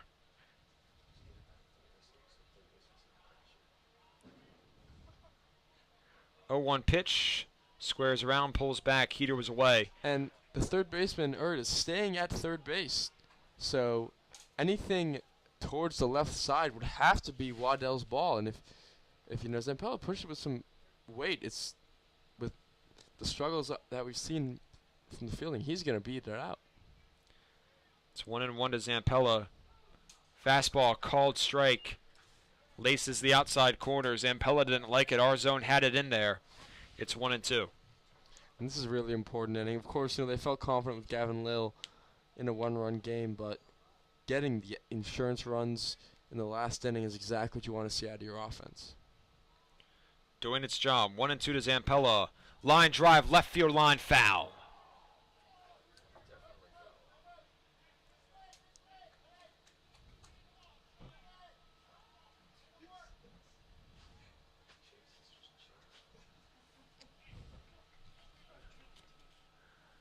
It's a 1-2 count.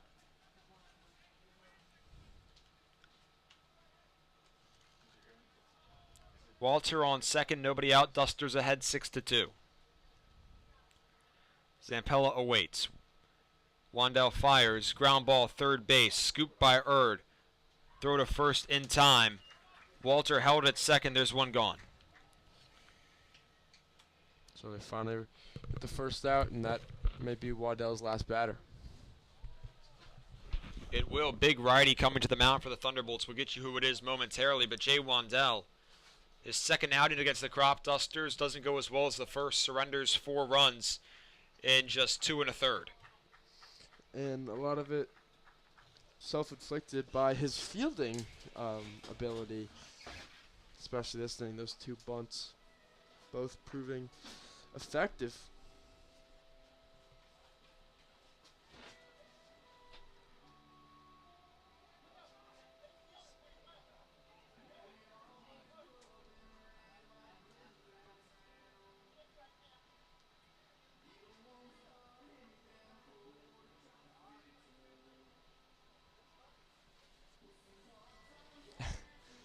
Two outfielders, the 3. So that takes for an interesting picture. You see one outfielder total, in the normal kind of just kind of stand-in mode, and then you see 2 squatted over, 1 now on the ground.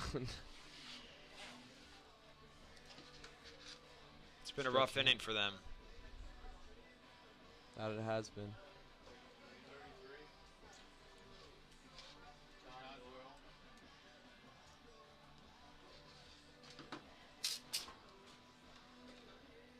It's John Doyle who takes the bump for the Thunderbolts. Cropdusters have seen him before in 5 games played. He has a 3.85 ERA in 7 innings. He's walked 7, struck out 9. Has allowed 8 hits and 3 earned runs. So another guy with a solid ERA.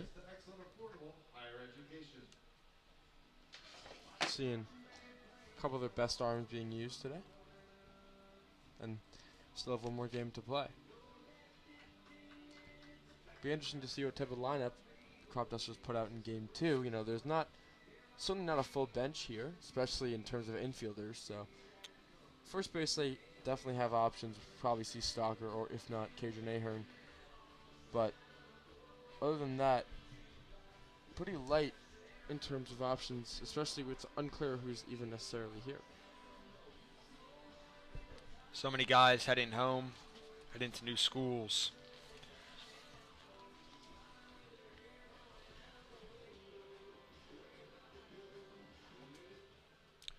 Call to the bullpen, it's John Doyle who takes over for Jay Wandell. He inherits a Thunderbolt 6-2 deficit. Sakai Hawkins, 3-hitter, stands in. He's got Cade Walter on second with 1 away. He has an unfortunate hole on his the back of his leg. They gotta get him a new pair of pants. I'm sure they got some extra ready. Has the airflow working. Yeah, keeping him cool. First pitch, fastball up and in, 1-0.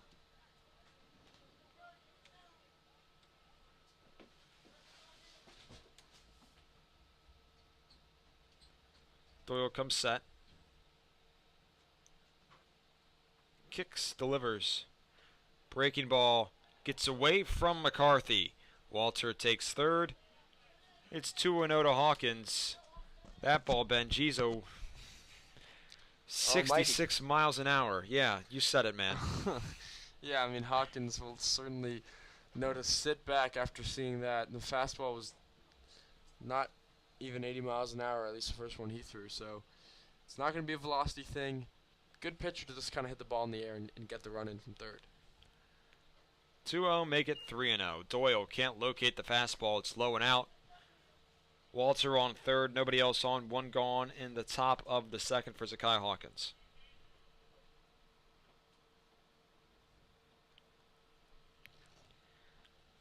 Three-0 pitch, 4 straight balls. John Doyle, unable to fire a strike in the first at-bat. He pitched.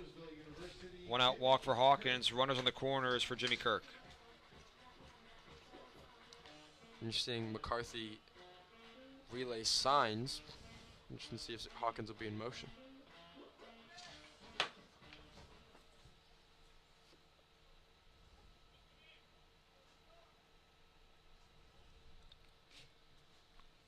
Kirk stands in, righty-righty matchup.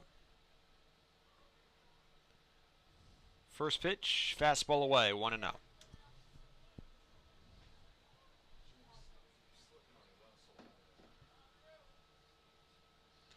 Just feels like Kirk hasn't had a big hit in a long time. Something he's craving Pretty prime chance. 1-0. Doyle 0 for 6. He has tossed 6 consecutive balls. It's 2-0 to Kirk. And we'll never know if Thunderbolts were thinking about throwing down to second. With the infield in, you'd assume not, but with the ball in the dirt, Hawkins was going to steal that base standing up no matter what. It's 2-0 to Kirk. Hawkins advanced to second, so two-man scoring position with Walter on third. 2-0 breaking ball, called strike. Make it 2-1. That one a little bit more velocity, but still only 71 miles an hour. Doyle set. Kicks, fires. Another slider, called strike 2. Really nice pitch.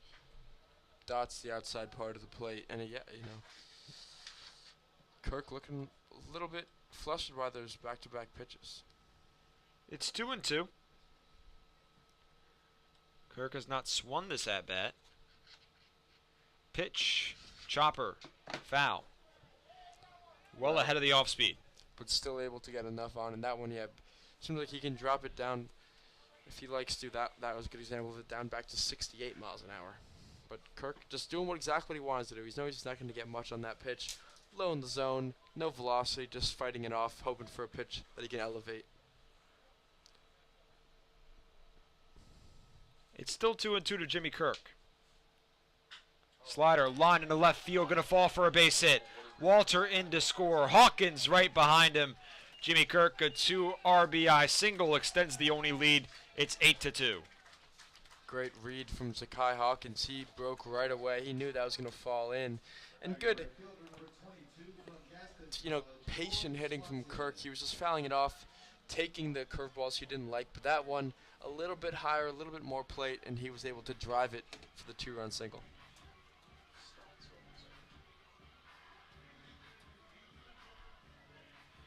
Coy Swanson, next man in for Olney.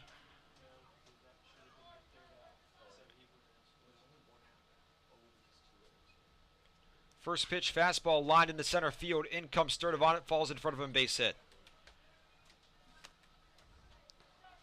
Back-to-back knocks for the Cropdusters. Coy Swanson, his first hit of the night. 2 men on, 1 out for Olney. Got the fastball and drilled it, and Cropdusters have really turned it around, putting up 5 in this last 7th inning. They've nearly batted around Klein, the 9th Olney hitter this inning. Lefty batter facing the righty Doyle, who has failed to record an out so far. This is a pretty fun matchup for him. He can kind of really sit back, try to use as much power as possible. First pitch, slider, called strike. It's 0-1.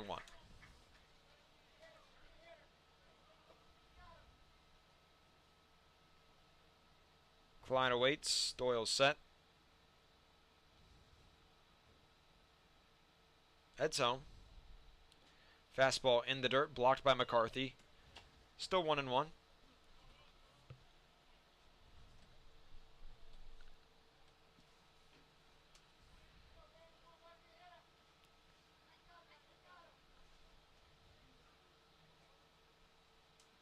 Doyle, set. Pitch. Chopper, first base line, foul. It's 1-2.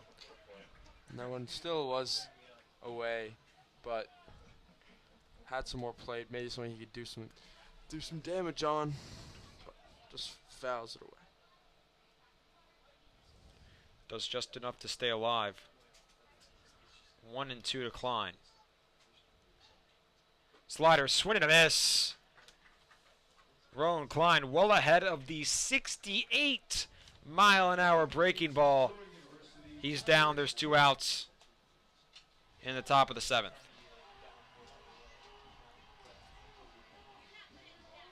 And here's Tyler Cook, his second at-bat of the inning. Already 2 hits on the day. Chance to make it 2 in an inning with 2 on and 2 gone. It's not a Fernando Tatis senior level of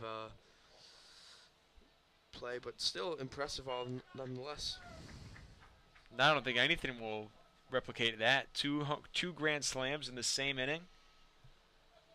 That just takes crazy luck and Everything. things outside of your control. It's 0-1 to Cook. Breaking ball well up and high. Cook ducks. Evens the count 1-1. Happened in his first at bat the inning, too. A wild curveball that he was not even ever going to swing at. 1-1 to Cook. Doyle delivers. Fastball off the glove of McCarthy. Kirk advances to third. Swanson to second. There's now 2 in scoring position with 2 gone. Cropdusters ahead 8-2. It's a 2-1 count to Tyler Cook. They've really blown it open. And if this is the team that they'll play in the first round, given this game, hopefully they carry that into game 2, then they will, certainly be feeling good about their chances. Even the July 4th game, beating the best Thunderbolts rotation we've seen all season in an 8-4 victory. And like we've discussed, that was kind of their mock playoff game, so important to see how they could do in that one. 2-1, Cook drills it. Center field. He flips the bat. Look it up, it's gone! Tyler Cook, a 3-run blast in the top of the 7th. Olney has tallied 8 in the inning. It's 11-2 Cropdusters.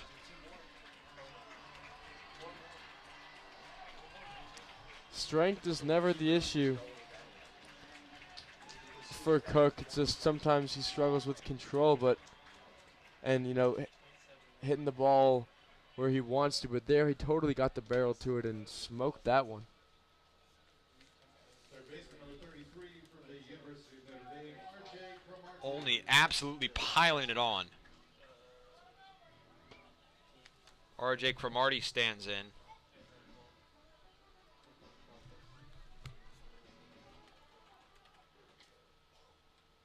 We call time.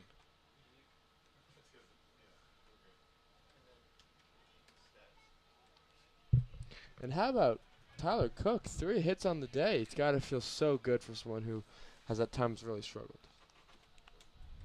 Has to be a big sigh of relief. You mentioned he's already transferred, so maybe the pressure off. Now playing more like himself, and it's working out. 3 for 4. Yeah, we've seen that with Klein and with Cook. Just less pressure. You feel, like we said, more secure, more settled, and it can make a big difference. Had 3 hits entering the day. Has 3 on the day. It's 2-0 to Cromartie. John Doyle just praying to get out of this inning. He's trying to get that last out, but it is being proven to be quite difficult. Could use that church group from yesterday. 2-0, make it 3-0.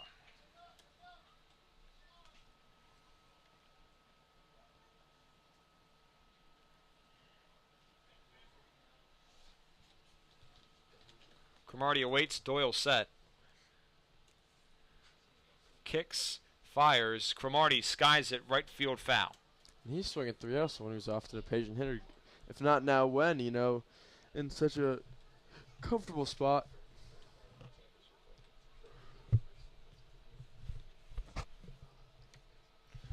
Cromartie stands in, Doyle fires, inside Cromartie draws a walk.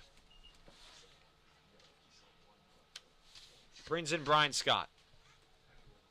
Batting the center fielder number 3 from Frostburg State University, Brian Scott. So everyone in this Cropduster lineup will get to the plate 4 times. Does Gavin Lowe come back out? Certainly not a situation that he'd expect to be pitching in, but seemed like they might have emptied out the bullpen just literally, and everyone in the bullpen went to the dugout before the top of the inning. So First pitch to Scott, swing and a miss. It's 0-1.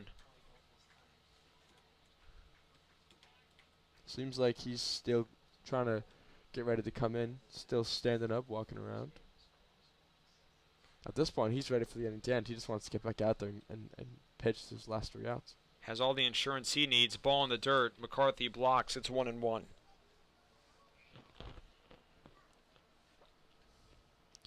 And Brian Scott, of course, had a big hit. The 2 RBI double. Made it 5-2 earlier this inning. Now 11-2. 1-1 outside, 2-1. And he's really lost it here as giving up 8 runs. He's not, of course, responsible for all of them, but it's been really tough going since he's entered the game. Has only retired 1 batter.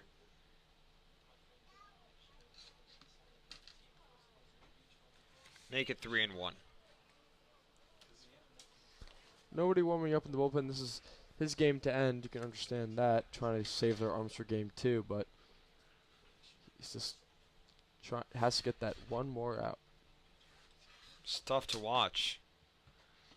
Another walk. Brian Scott aboard. Cromartie over to second. Top of the order, Cade Walter stands in. And we're going to get a call to the bullpen for the second time this inning. John Doyle could only retire 1. He surrendered 4 of his own 5 total. Rough outing.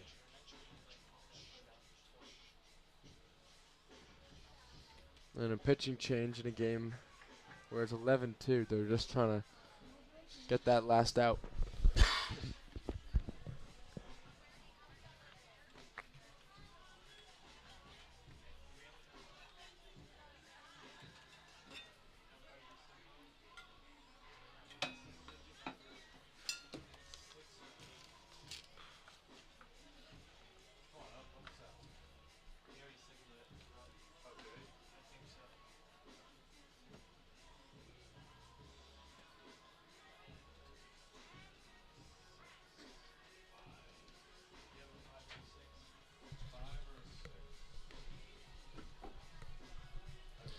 So another new pitcher,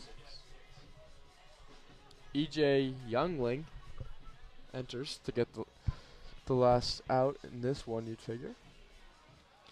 Youngling, the 6'2", sophomore, Moravian College.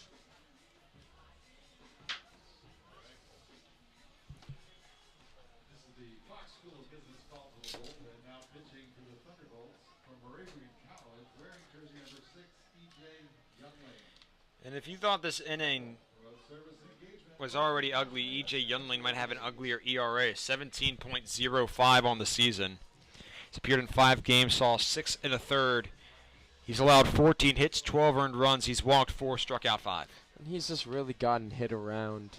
Last outing against the Braves, he only was able to get 2/3 innings in. He actually got the loss in that one, gave up 5 runs on 5 hits. Outing before that was better, only 1 run in 2 innings, but then just right before that it was a while ago at this point, but this is June 20th, 2 innings, 5 runs on 5 hits once more, but he hasn't pitched in 8 days, so maybe that extra time off will do him good, although it has, kind of look at his pitching numbers, they've been incredibly sporadic, more than a week basically between most of his outings. He comes in 2 gone, 2 on, top of the 7th. His team trails by 9. Cade Walter, top of the order, stands in. First pitch, fastball, called strike. Hits 0-1.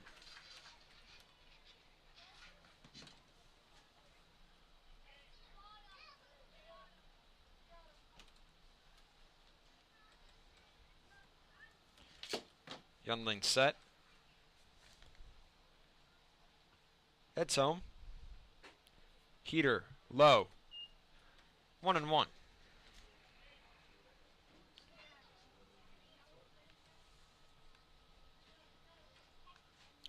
A ball and a strike to Walter.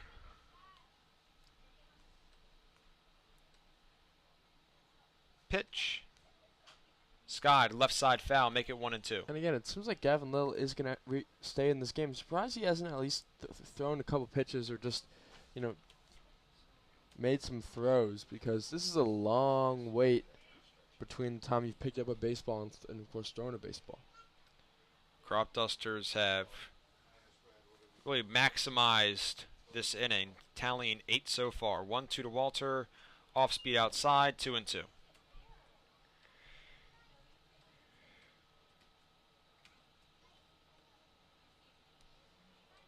It's the first changeup taken pretty easily. 2 balls, 2 strikes, 2 outs. Walter watches the slider break inside. He's worked the count full 3-2. There's 2 going. Cromartie is on second. Scott is on first. They'll both go on the pitch. Breaking ball is not a bad pitch whatsoever. A lot of break in towards Walter, but good take. 3-2 inside. He draws the walk.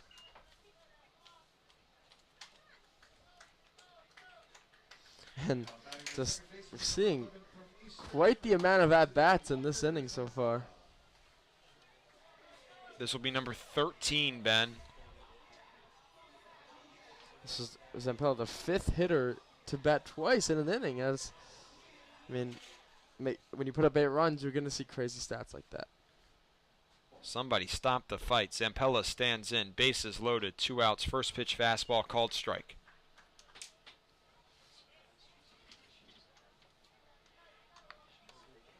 0-1 to Walker Zampella.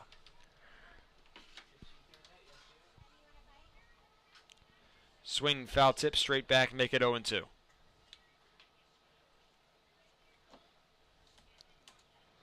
Zampella at risk of doing the opposite of what Tyler Cook has done. 2 hits in 1 inning. Zampella not trying to go for 2. I've been there, you know. It happens sometimes. It's unfortunate, but it's almost always in a game when you have a big lead, so tough to... Those at-bats are relatively low leverage. 0-2 ground ball right to Gill rather at short. He steps on second base. Inning ends. Cropdusters tally 8. In the top of the 7th, we head to the bottom half of the inning. Olney well in control, up 11-2. And Kevin Lill is back at it after one of the longest breaks he's ever had between innings, especially coming in out of the bullpen. You know, often they talk about relievers as having to wait a little bit, just, you know, come back after 1 inning as a problem in and of itself, but you add in how long that inning was, it's another issue. But Gavin Lill, of course, someone who often goes multiple innings, if only always does.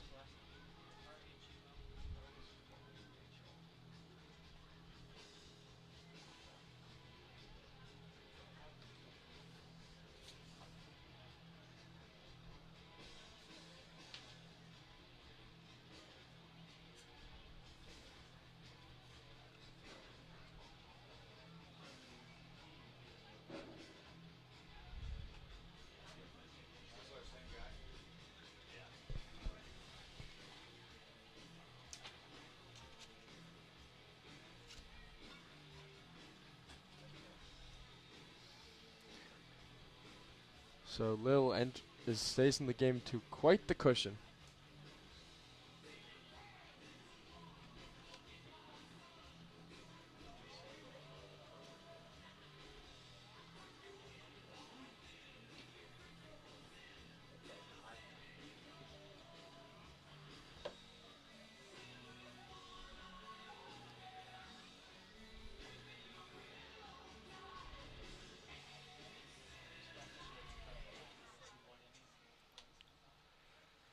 Bottom of the 7th. Cropdusters ahead 11-2. Gavin Lill back on the bump. Had a 1-2-3.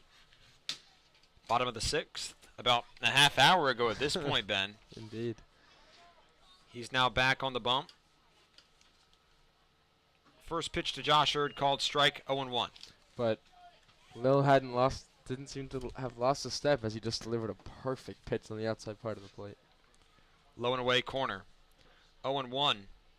Lill fires. Breaking ball called strike 2. Exact same spot. Incredible pitch.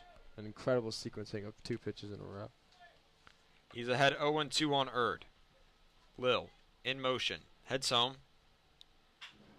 Deep drive. Left field. Back. Walter at the wall. Makes the catch. There's our 1, Ben. He does it again.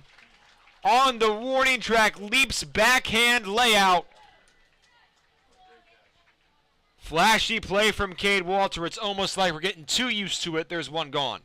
He is incredible. You know, onto the warning track, the leaping grab.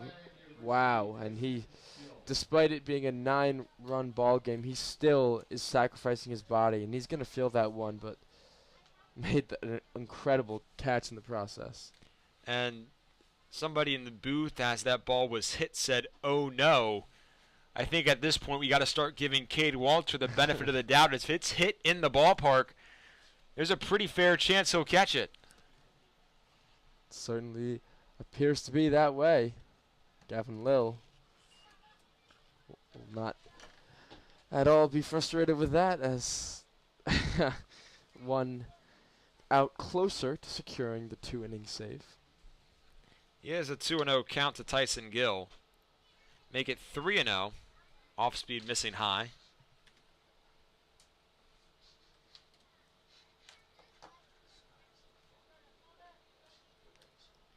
Three balls, no strikes. Lill. In motion. Kicks, fires. Fastball right down the middle, called strike. It's 3-1.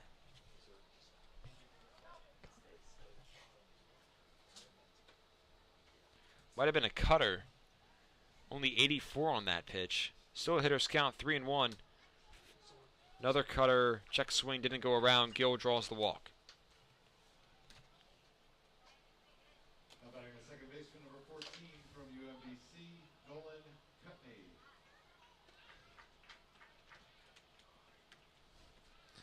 Never been a better example of no damage done. Just get the next guys. At this point, they're just looking. You're looking for strikes, and those strikes, your defenders make good plays, as Cade Walter already did. First pitch to Nolan Cutney is skied right center field. Swanson drifting over, makes the catch, 2 gone.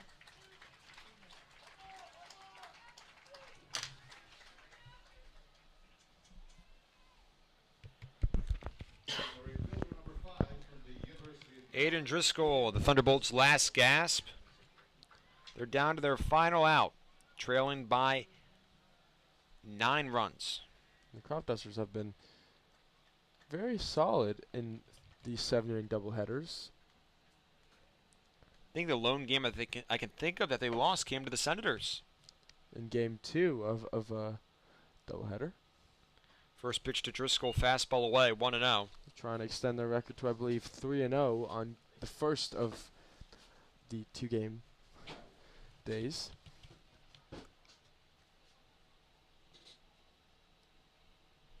It's a 1-0 count. Lill set. Pick off at first. Nice job by Klein to corral it. It's 1-0. Lill on the mound. Comes set. Fires. Breaking ball up and out. Make it 2-0.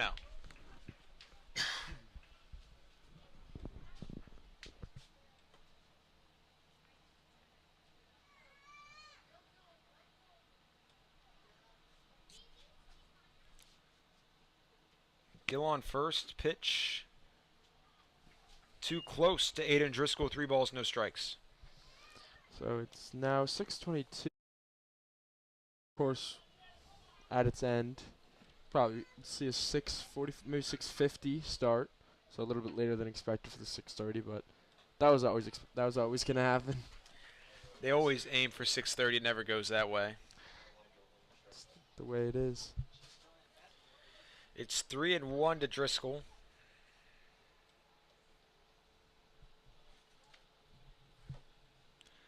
Little set. Delivers.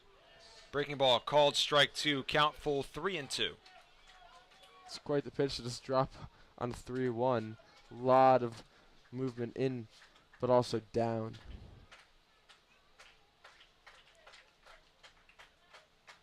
Three-two pitch. Lill.